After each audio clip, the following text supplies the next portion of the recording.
ആരാധന മഹത്വം കർത്താവേ, സ്തുതി ആരാധന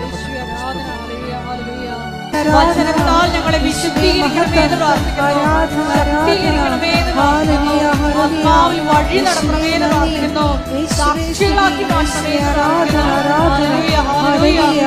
പ്രാർത്ഥിക്കുന്നു. പിതാവേ നന്ദി. വിവിധ ദുരിതങ്ങളിലൂടെ കടന്നു പോകുന്ന മക്കളെ ഈ അൾത്താരയിൽ പ്രത്യേകമായിട്ട് സമർപ്പിച്ച് പ്രാർത്ഥിക്കുന്നു. കൃപാസനത്തിൽ പ്രത്യക്ഷയായ ദൈവമാതാവിന്റെ മധ്യസ്ഥതയാൽ സമയ ചുരുക്കം പ്രാപിച്ച് എത്രയും വേഗം അവരുടെ ജീവിത വിഷയങ്ങളുടെ മേൽ പരിഹാരം ഉണ്ടാകണമേ എന്ന് പ്രാർത്ഥിക്കുന്നു. മക്കളെ സാക്ഷ്യങ്ങളായി ഉയർത്തണമേ എന്ന് പ്രാർത്ഥിക്കുന്നു. ഹല്ലേലൂയ ഹല്ലേലൂയ മഹത്വം മഹത്വം ആരാധന ആരാധന ഹല്ലേലൂയ ഹല്ലേലൂയ യേശുവേ നന്ദി യേശുവേ ആരാധന. പരിശുദ്ധാത്മാവിൻ്റെ പ്രവർത്തനങ്ങൾ നിങ്ങളിൽ വളരെ ശ്ലോകത. അതിൻ്റെ കള്ളനും വെള്ളിയും നെല്ലും പതിരും തിരിക്കാൻ യു ടേക്ക് 6 months 6 മാസം എടുത്തു ഇത് ദൈവത്തിൻ്റെതാണെന്ന് തിരിച്ചറിയാൻ. അത് ഭയങ്കരമായൊരു സ്പിരിച്വലായിട്ടുള്ള കലാമിറ്റിയാണ്. നമ്മുടെ അതായത് ആധ്യാത്മികമായിട്ട് വരുന്ന ഇതുപോലെയുള്ള ഒരു കലാമിറ്റി, എന്താ ദുരന്തം എന്ന് വെച്ച് കഴിഞ്ഞാൽ ദൈവികമായ പ്രവർത്തനങ്ങൾ അറിയാൻ, നമ്മൾ തന്നെ അറിയാൻ ടൈം എടുക്കുന്നത് നിസ്സാര കാര്യമല്ല. ശരിക്കും ഞങ്ങളെപ്പോലെയുള്ളവർ പറഞ്ഞാൽ മാത്രമേ ചെറിയ ആൾക്കാർ സാക്ഷ്യം പറയത്തുള്ളൂ. പറഞ്ഞ് ഓർപ്പിച്ച് കൊടുക്കണം. കാര്യം ഇത് എന്നതിൻ്റെ അർത്ഥം ഓർപ്പിച്ച് ഞങ്ങളെ സാക്ഷ്യം പറയണമെന്ന് ഞാൻ ഓർപ്പിച്ച് തരുമ്പോൾ നിങ്ങൾ വന്ന് പറഞ്ഞാൽ നിങ്ങളുടെ പ്രശ്നം എന്താ? 50 മാർക്കേ നിങ്ങൾക്കുള്ളൂ. എന്താണ് 50 മാർക്ക് എനിക്കുള്ളതാ? ഞാൻ ഓർപ്പിച്ചിട്ടാണ് നിങ്ങളത് എന്ന് പറഞ്ഞാൽ ഉള്ളത് കളയണമെന്നല്ല. സീറോ അടിച്ചു പോരുത്. ഞാൻ പറഞ്ഞാലും അങ്ങനെ തെറ്റ് പറ്റിയിട്ടുണ്ടെങ്കിൽ നിങ്ങൾ റെക്ടിഫൈ ചെയ്ത് സാക്ഷ്യം പറഞ്ഞ് മാറ്റണം. കാര്യം എന്താ കാര്യം? അത് നിങ്ങളുടെ തന്നെ തന്ന കൃപ. സാക്ഷ്യം പറയുമ്പോൾ 2 കാര്യം സംഭവിക്കും. ഒന്ന്, നിങ്ങൾക്ക് തന്ന കൃപയിൽ നിങ്ങൾ നിലനിൽക്കും. പിന്നെ നിങ്ങളത് ദൈവം അത് എടുത്ത് തിരിച്ചെടുക്കത്തുമില്ല. സാക്ഷ്യം പറഞ്ഞത് നിങ്ങൾക്ക് ഗ്യാരണ്ടി ഇല്ല. കാര്യം എന്താ? നിങ്ങൾ ദൈവത്തെ മഹത്വപ്പെടുത്തിയിട്ടില്ല. അത് പോരായ്മയെ കരുതിയത് കൊണ്ട് 2 കാര്യങ്ങൾ സംഭവിക്കും. ദൈവത്തെ മഹത്വപ്പെടുത്തിയില്ലെങ്കിൽ 2 കാര്യങ്ങൾ സംഭവിക്കുമെന്ന് ബൈബിൾ പറയണത്. റോമ 1:28. ഒന്നെന്താണ്? നിങ്ങൾ അധമ വികാരങ്ങൾ കേൾപ്പിക്കപ്പെടും. എന്ന് വെച്ചാൽ ദൈവത്തെ നിരക്കാത്ത വികാരം ഉണ്ടാവും. ഇതൊക്കെ ഇമോഷണലായിട്ട് പെരുമാറും.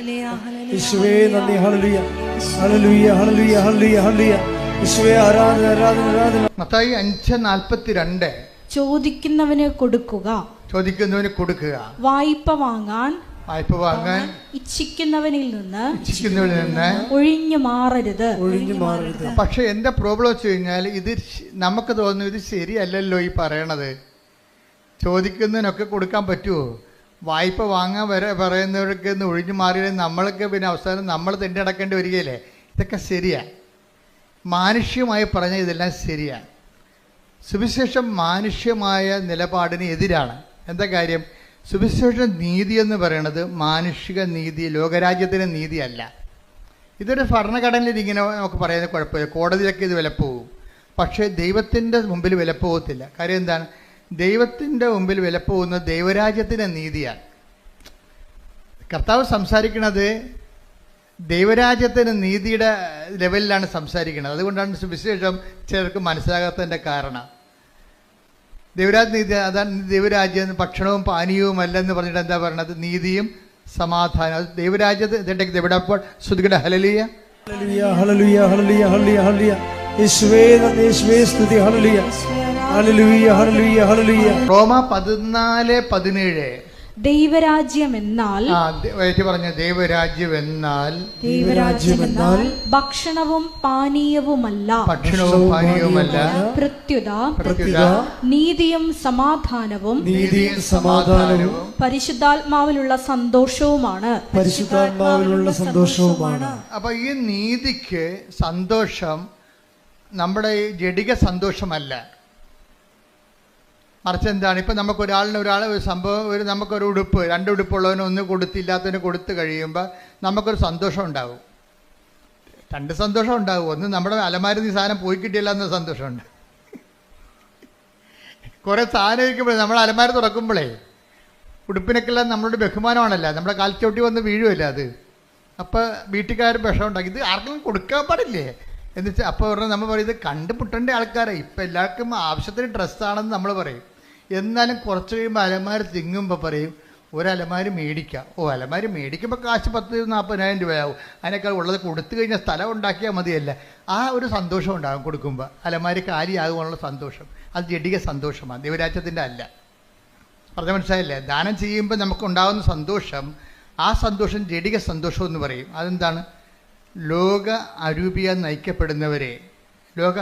നയിക്കപ്പെടുന്നതുകൊണ്ട് നമുക്ക് കുറച്ച് സ്ഥലം കിട്ടിയല്ല, അതിന് പുതിയ സാധനം വാങ്ങിക്കാമെന്ന് ഓർക്കുമ്പോൾ നമുക്ക് സന്തോഷമുണ്ട്. അതിൽ ആ ദാനത്തിലുണ്ടാകുന്ന സന്തോഷമാണ്. പക്ഷെ അത് പരിശുദ്ധാത്മാവിലുള്ള സന്തോഷമല്ല. നിങ്ങളീ പറഞ്ഞ പല കാര്യങ്ങളും നമുക്ക് അനുഭവിക്കുന്ന പല വിഷയങ്ങളും ദൈവവുമായിട്ട് ബന്ധമില്ലാത്തതാണ്. പക്ഷേ ദൈവത്തിൻ്റെ അക്കൗണ്ടിലാണ് നമ്മളിതൊക്കെ അനുഭവിക്കുന്നത്. പക്ഷേ സംഭവം ജഡിക സന്തോഷമാണ്. വളരെ സൂക്ഷ്മതയോടെ കൈകാര്യം ചെയ്യേണ്ട വിഷയമാണ് ദൈവരാജ്യം. അപ്പോൾ ദൈവരാജ്യം എന്ന് പറയുമ്പോൾ ഈ നീതി, അതായത് നീതി എന്ന് പറയുന്നത് ദൈവത്തിൻ്റെ ഒരു നീതിയുണ്ട്. അത് ദൈവത്തിൻ്റെ നീതി മെരിട്ട് നോക്കാതെ ചെയ്യണ നീതിയാണ്. സ്നേഹത്തിൽ നിന്ന് വരുന്ന നീതിയാണത്. ഇപ്പോൾ ഈശോ ക്രൂശിക്കപ്പെട്ടു, ആ നീതി എന്താണ്? അവൻ നമ്മളെ നീതീകരിച്ചതിൻ്റെ ഒരു നീതിയാണ്. എന്തെന്ത്? അപ്പം നമ്മളുടെ ക്വാളിറ്റി നോക്കിയിട്ടാണ് ദൈവം നമ്മളെ, എല്ലാ ദുഷ്ടന്മാർക്കും ശിഷ്ടന്മാർക്കും വേണ്ടി ദൈവം പാപത്തിന് പരിഹാരം ചെയ്തിട്ടുണ്ട്. എന്താണ് എക്സ്പെൻഡിച്ചർ ഈശോ ചെലവ് ചെയ്തത്? തൻ്റെ ജീവിതം ചെലവ് ചെയ്തപ്പോഴുണ്ടാകുന്നൊരു നീതി എന്താണ്? നമ്മളുടെ മെരിറ്റ് നോക്കിയിട്ടല്ല ചെയ്തിരിക്കുന്നത്. ഇതുപോലെയാണ് മറ്റുള്ളവരുടെ മെരിറ്റ് നോക്കാതെ നമ്മൾ അവർക്ക് വേണ്ടി ചെലവ് ചെയ്യുമ്പോൾ നമുക്ക് പരാതികളോ പരിഭവങ്ങളോ ഇല്ല. അതിനോട് ഡയറക്റ്റ് ഇൻവോൾവ് അല്ല ആൾ, ഡയറക്റ്റ് അതിൻ്റെ അകത്ത് ഇൻവോൾവ് അല്ല. എന്നുവെച്ചാൽ അദ്ദേഹം എനിക്കുണ്ട് കുറ്റാലത്ത് എവിടെയോ ആ ഒരു ടൂറിസ്റ്റ് സ്പോട്ടാണ്. അതുകൊണ്ട് ഭയങ്കര ചിലവായ ഒരു ഞായറാഴ്ച അല്ല ടൂറിസ്റ്റിനകത്തിന് ആൾ വരണത്. അതുകൊണ്ട് പുള്ളിക്കാരൻ കട അടക്കത്തില്ല.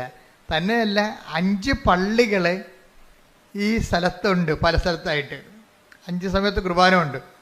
അപ്പോൾ പുള്ളിക്കാരൻ കുർബാനയ്ക്ക് പോകും. എന്ന് വെച്ച് കഴിഞ്ഞാൽ അച്ഛൻ പുള്ളി പറയണത്, ഞാൻ അച്ഛൻ പള്ളി കുർബാനയ്ക്ക് കയറണം ഞാൻ ഇന്നുവരെ കണ്ടിട്ടില്ല, ഇറങ്ങണതും കണ്ടിട്ടില്ലെന്ന്.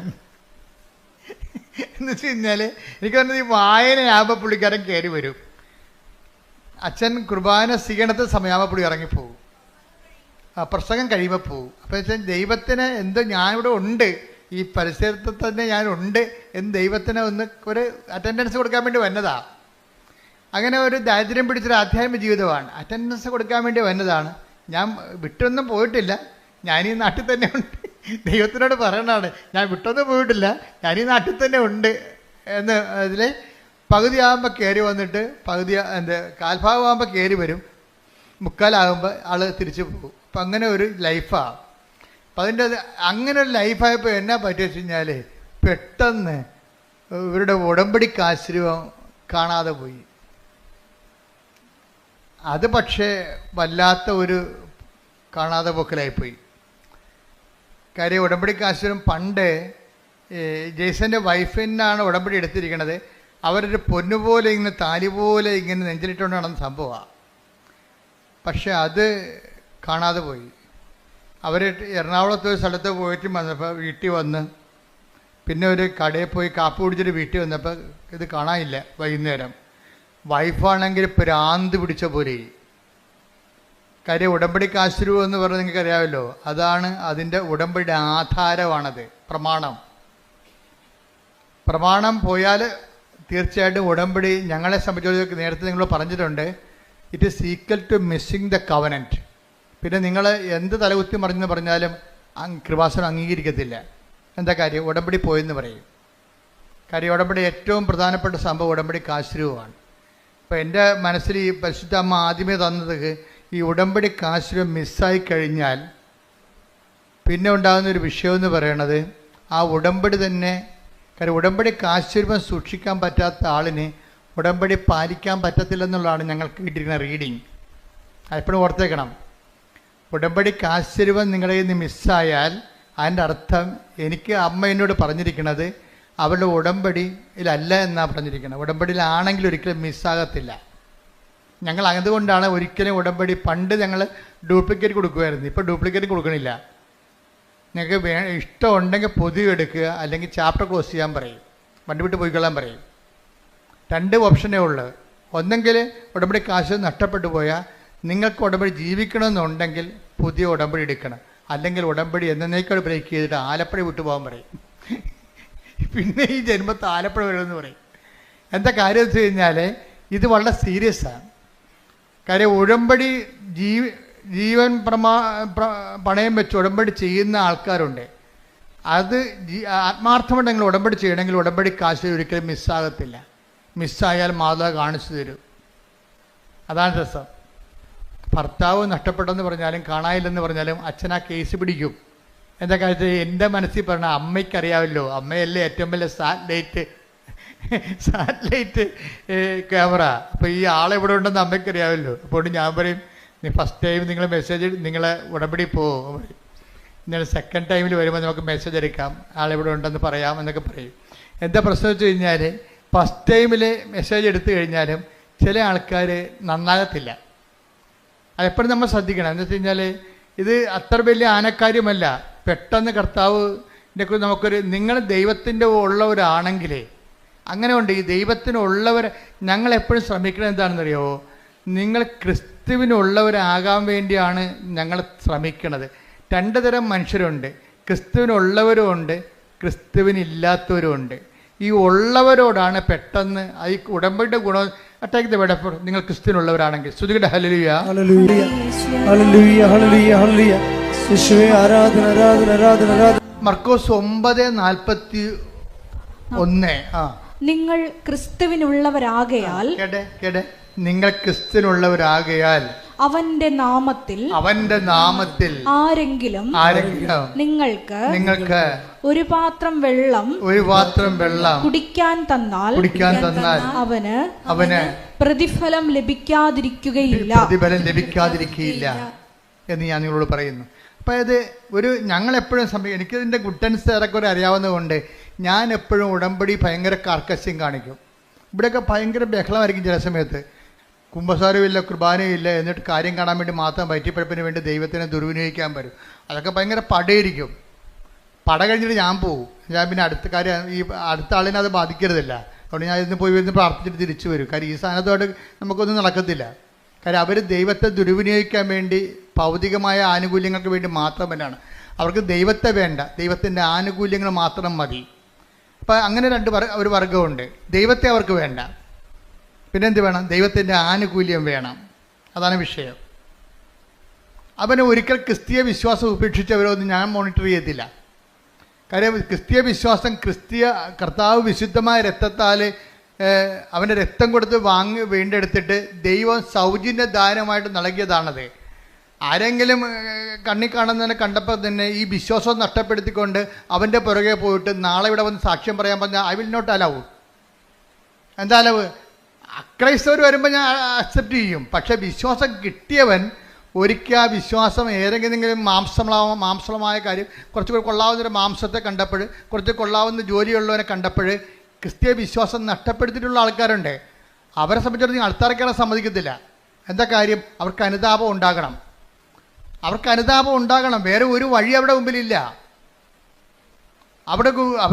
അവർക്ക് ഈ വിഷയത്തെക്കുറിച്ച് തങ്ങൾ ആത്മാവിനും അവിടെ രക്തത്തിൽ പെടുന്ന കുഞ്ഞുങ്ങളെ വിശ്വാസം വളർത്താൻ അവർക്ക് കഴിഞ്ഞിട്ടില്ല. അതിനുള്ള സാഹചര്യം ഒരുക്കാരൊക്കെ പറ്റിയിട്ടില്ല. അതുകൊണ്ട് തന്നെ അവർക്ക് ആധ്യാത്മികമായ ബാധ്യതയുണ്ട്. എന്ന് വെച്ചാൽ അവർ രക്ഷപ്പെടത്തിലൊന്നും ഞാൻ പറയത്തില്ല. പക്ഷെ അവർക്ക് എന്ത് ചെയ്യണം? അവർക്ക് ഈ വിഷയത്തെക്കുറിച്ച് അനുതാപം ഉണ്ടാകണം.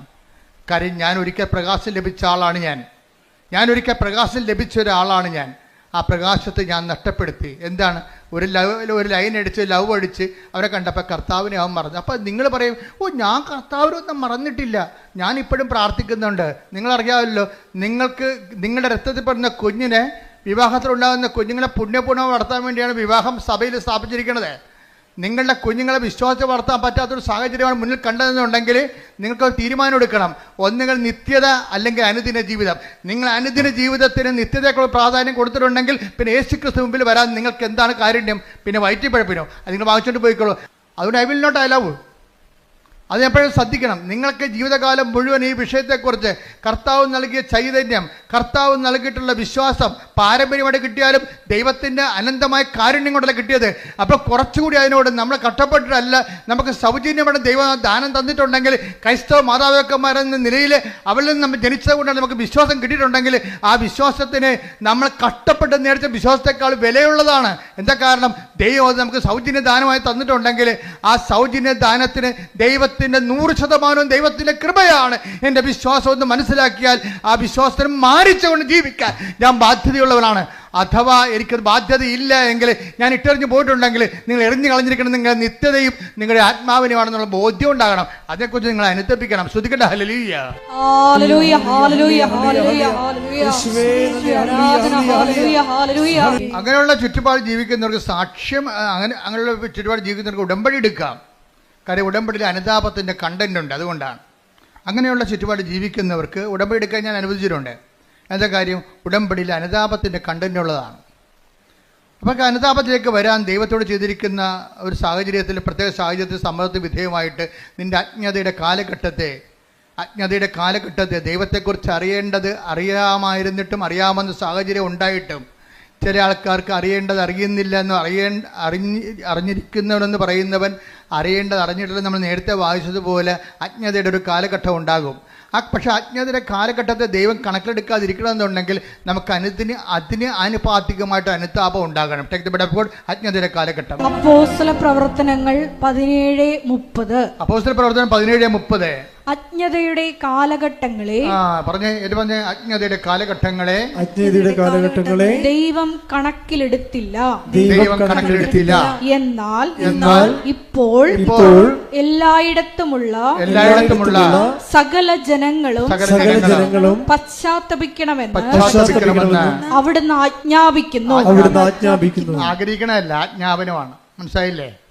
ആത്മരക്ഷയുടെ ഭാഗമായതുകൊണ്ടാണ് ഇത് ആജ്ഞാപനം വന്നത്. അല്ലെങ്കിൽ ആഗ്രഹിച്ചാൽ മതി. അജ്ഞതയുടെ കാലഘട്ടത്തിൽ ദൈവം കണക്കിലെടുത്തില്ല. പക്ഷേ എന്താ പ്രശ്നം?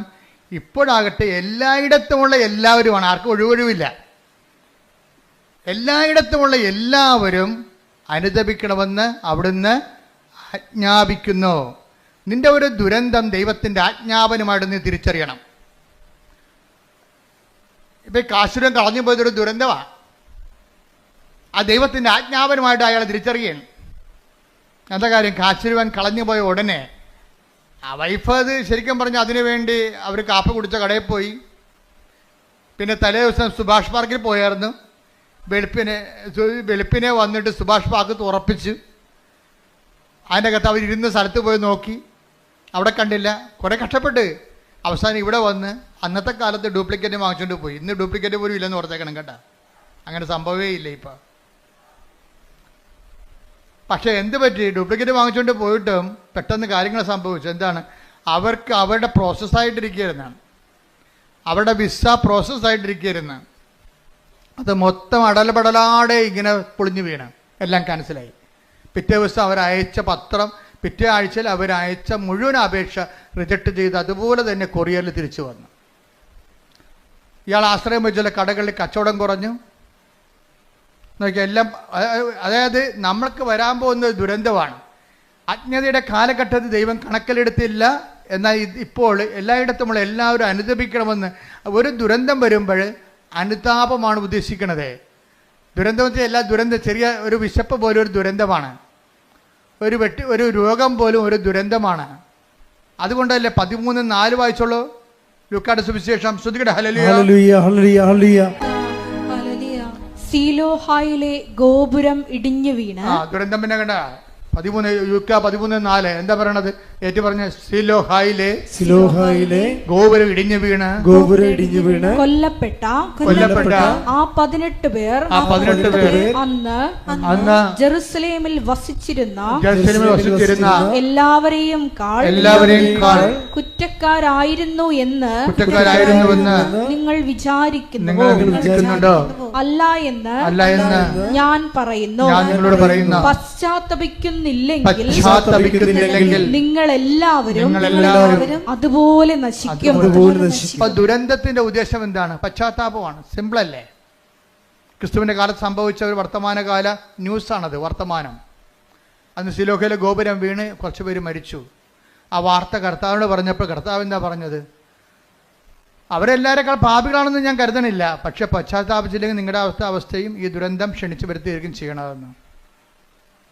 അവ സത്യമായ ദൈവത്തിൻ്റെ തിരുസന്നിധി വരുമ്പോൾ ദൈവം നമ്മളെ വഴി നടത്താൻ വേണ്ടി നമുക്ക് നമ്മുടെ ജീവിതത്തിൽ നമ്മളെ വിവേചിച്ച് എന്തെങ്കിലും ഇപ്പം നിങ്ങൾ എന്തെങ്കിലും ഒരു ദുരന്തം എന്ന് പറയുമ്പോഴേ മുഴുവനും മരണമാണെന്ന് ചിന്തിക്കേണ്ട കാര്യമില്ല. നമ്മുടെ വിശ്വാസം റിജക്റ്റ് ചെയ്യുന്നത് ഒരു ദുരന്തമാണ്. പരീക്ഷയ്ക്ക് ഒരു വിഷയം കാണാതിരിക്കണതും ഒരു മൊഡ്യൂൾ കിട്ടാതിരിക്കണത് ഒരു ദുരന്തമാണ്. കാര്യം വീണ്ടും നമ്മൾ റിപ്പീറ്റ് ചെയ്യണ്ടേ, വീണ്ടും കാശ് മുടക്കണ്ടേ. അപ്പോൾ എല്ലാ വിഷയങ്ങളെയും ബൈബിൾ കാണിക്കുന്ന ട്രാജഡീസിനെ എല്ലാത്തിനെയും ഇതുപോലെയുള്ള പരാജയങ്ങളെല്ലാത്തിനെയും ഇതുപോലെ ദൈവം പശ്ചാത്താപത്തിലേക്കാണ് ക്ഷണിക്കണത്. ഇപ്പം എന്താ, ഇവിടെ കാശിനെ കളഞ്ഞു പോയി, അതൊരു ദുരന്തമാണ് ശരിക്കും പറഞ്ഞാൽ. കാശിനെ കളഞ്ഞു പോയി, അതോടുകൂടി ദുരന്തം പടപെടാൻ സംഭവിക്കും. വിസ പോയി, വിസ എല്ലാം തിരിച്ചു വന്നു. അതുപോലെ തന്നെ ഹോട്ടലിൻ്റെ അകത്ത് കച്ചവടം കുറഞ്ഞു. അപ്പം അതിന് ജെയ്സൺ പറയണത് എങ്ങനെയാ വെച്ച് കഴിഞ്ഞാൽ ഭാര്യ ഉടമ്പടി ജീവിക്കുന്നുണ്ടെങ്കിലും ഞാൻ ആ വീട്ടിൽ താമസിക്കുന്നുണ്ടല്ലോ, എനിക്കാണെങ്കിൽ ഒരു കുഴപ്പമുണ്ട്, വാ പിടിച്ചാൽ ഞാൻ തെറി പറയുമെന്ന്. അധികം ഓർക്കൊന്നും. അതായത് ഭാര്യ ഉടമ്പടി എടുത്തിട്ടും ഭർത്താവ് തെറി പറയണത്, കാര്യം പുള്ളിക്കാരൻ ആൾക്കാരെ കൊണ്ട് അനുവദിപ്പിക്കണമെന്നുണ്ടെങ്കിലേ, ഇപ്പം ഈ നമ്മുടെ ഭായിമാരല്ലേ ഇപ്പം നമ്മുടെ ഹോട്ടലിലൊക്കെ ഉള്ളത്, അപ്പം നമുക്ക് ഹിന്ദി അറിയാൻ പറ്റില്ല, പിന്നെ തെറിയല്ലേ പറയാൻ പറ്റത്തുള്ളൂ. ഇതാണ് ഇവിടുത്തെ അവസ്ഥ. ഹിന്ദി അറിയാൻ പറ്റാത്ത കൊണ്ട് അവനെ പറഞ്ഞ് താമസിക്കാൻ വേണ്ടി തെറി പറയും. അപ്പം ഇങ്ങനെയൊക്കെ ഇതൊന്നും സുവിശേഷമായിട്ട് ജീവിക്കാൻ പറ്റത്തില്ല. നിങ്ങൾ ദ്വയാർത്ഥ പ്രയോഗങ്ങൾ, പിന്നെ വെച്ചുള്ള സംസാരങ്ങൾ, അതുപോലെ തന്നെ എന്താണ് ദൈവത്തിന് നിരക്കാത്ത ഈ സംസാരത്തിനകത്ത് വരുന്ന പാകപ്പിഴകൾ, ഇതൊക്കെ നിങ്ങൾ ശ്രദ്ധിക്കണം വളരെയായിട്ട്. കാര്യം നിങ്ങൾ സുവിശേഷം വായിക്കുകയും സുവിശേഷം പറയുകയും ചെയ്യുന്ന നാവിനെ കൊണ്ടാണ് നിങ്ങൾ ഇതുപോലെയുള്ള. അതുകൊണ്ട് ഈ വിഷയത്തിലൊക്കെ എല്ലാം ദൈവം കുറച്ച് ശരിയാകും, കുറച്ച് ശരിയാകത്തില്ലെന്നല്ല. ദൈവത്തിൻ്റെ ഒരു പ്രശ്നം എല്ലാം ശരിയാകണമെന്ന് തന്നെയാണ്.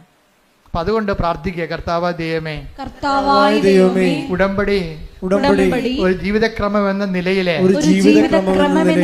വിശുദ്ധിയോടെ ജീവിക്കുവാൻ എന്റെ ജീവിതത്തിൽ വന്നു പോയിട്ടുള്ള അപരാധങ്ങൾക്ക് അനുതാപത്തോടെ ജീവിക്കുവാൻ എനിക്ക് പശ്ചാത്താപത്തിന്റെ അഭിഷേകം നൽകണമേ. ശ്രദ്ധിക്കട്ടെ.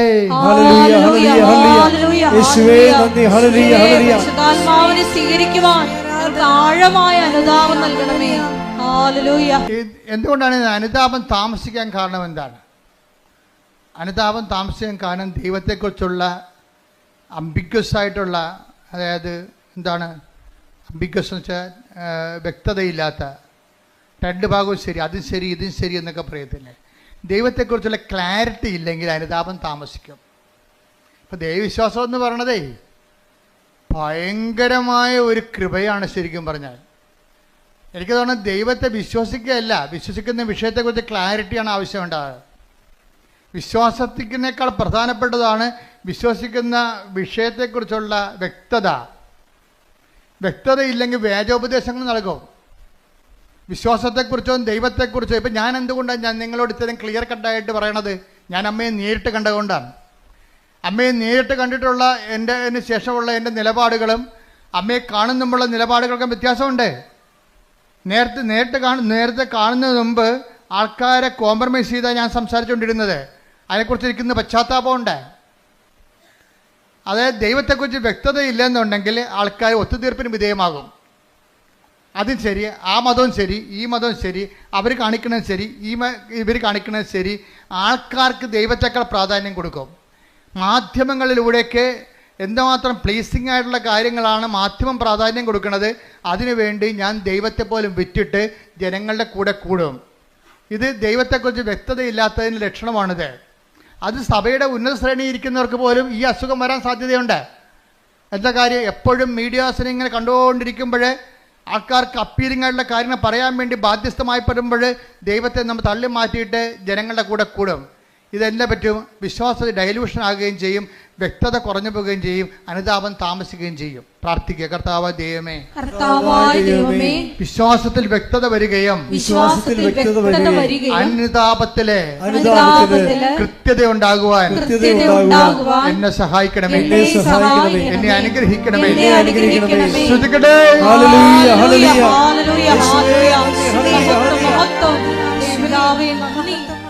അനുതാപത്തെക്കുറിച്ച്, എന്തുകൊണ്ടാണ് അനുതാപം ജനിക്കാത്തതിൻ്റെ കാരണം എന്തുകൊണ്ടാണ്? അതിൻ്റെ ഒരു കാരണം ദൈവത്തെക്കുറിച്ച് വ്യക്തതയില്ലാത്തത് കൊണ്ടും വിശ്വസിക്കുന്ന കാര്യത്തെക്കുറിച്ച് കൃത്യതയില്ലാത്തത് കൊണ്ടാണ്. രണ്ടാമത്തേത് എന്തുകൊണ്ടാണ്? ദൈവത്തെ മാറ്റി നിർത്തിക്കൊണ്ടൊരു സ്നേഹം. ഇപ്പം നമ്മൾ സ്നേഹത്തിൻ്റെ ഒരു കുഴപ്പമുണ്ട്, സ്നേഹത്തിന് ഒരു കുഴപ്പമുണ്ട്. സ്നേഹം ഏറ്റവും നല്ലതാണ്, പക്ഷേ എല്ലാ കുഴപ്പം പിടിച്ച സംഭവമാണ്. സ്നേഹം ഇങ്ങോട്ട് വന്നു കഴിഞ്ഞാൽ ചിലർക്ക് സ്നേഹത്തിന് ഓവർ പ്രാധാന്യം വരും. അപ്പം വിവേചനം നഷ്ടപ്പെടും. എവിടെയെങ്കിലും ഒത്തുതീർപ്പ് വന്നാൽ പിശാച് തന്ത്രപരമായിട്ട് നമ്മളത് ഉപയോഗിക്കുകയും ചെയ്യും, മുതലെടുക്കുകയും ചെയ്യും. അതുകൊണ്ട് തന്നെ ഈ വ്യക്തിതയിൽ നിങ്ങൾ സ്നേഹം കൂടുമ്പോൾ ആ സ്നേഹം കർത്താവ് പറയും എന്താണ്, എല്ലാത്തിനുപരിയായി ദൈവത്തെ. അതാണ് വിഷയം പറയുന്നത്.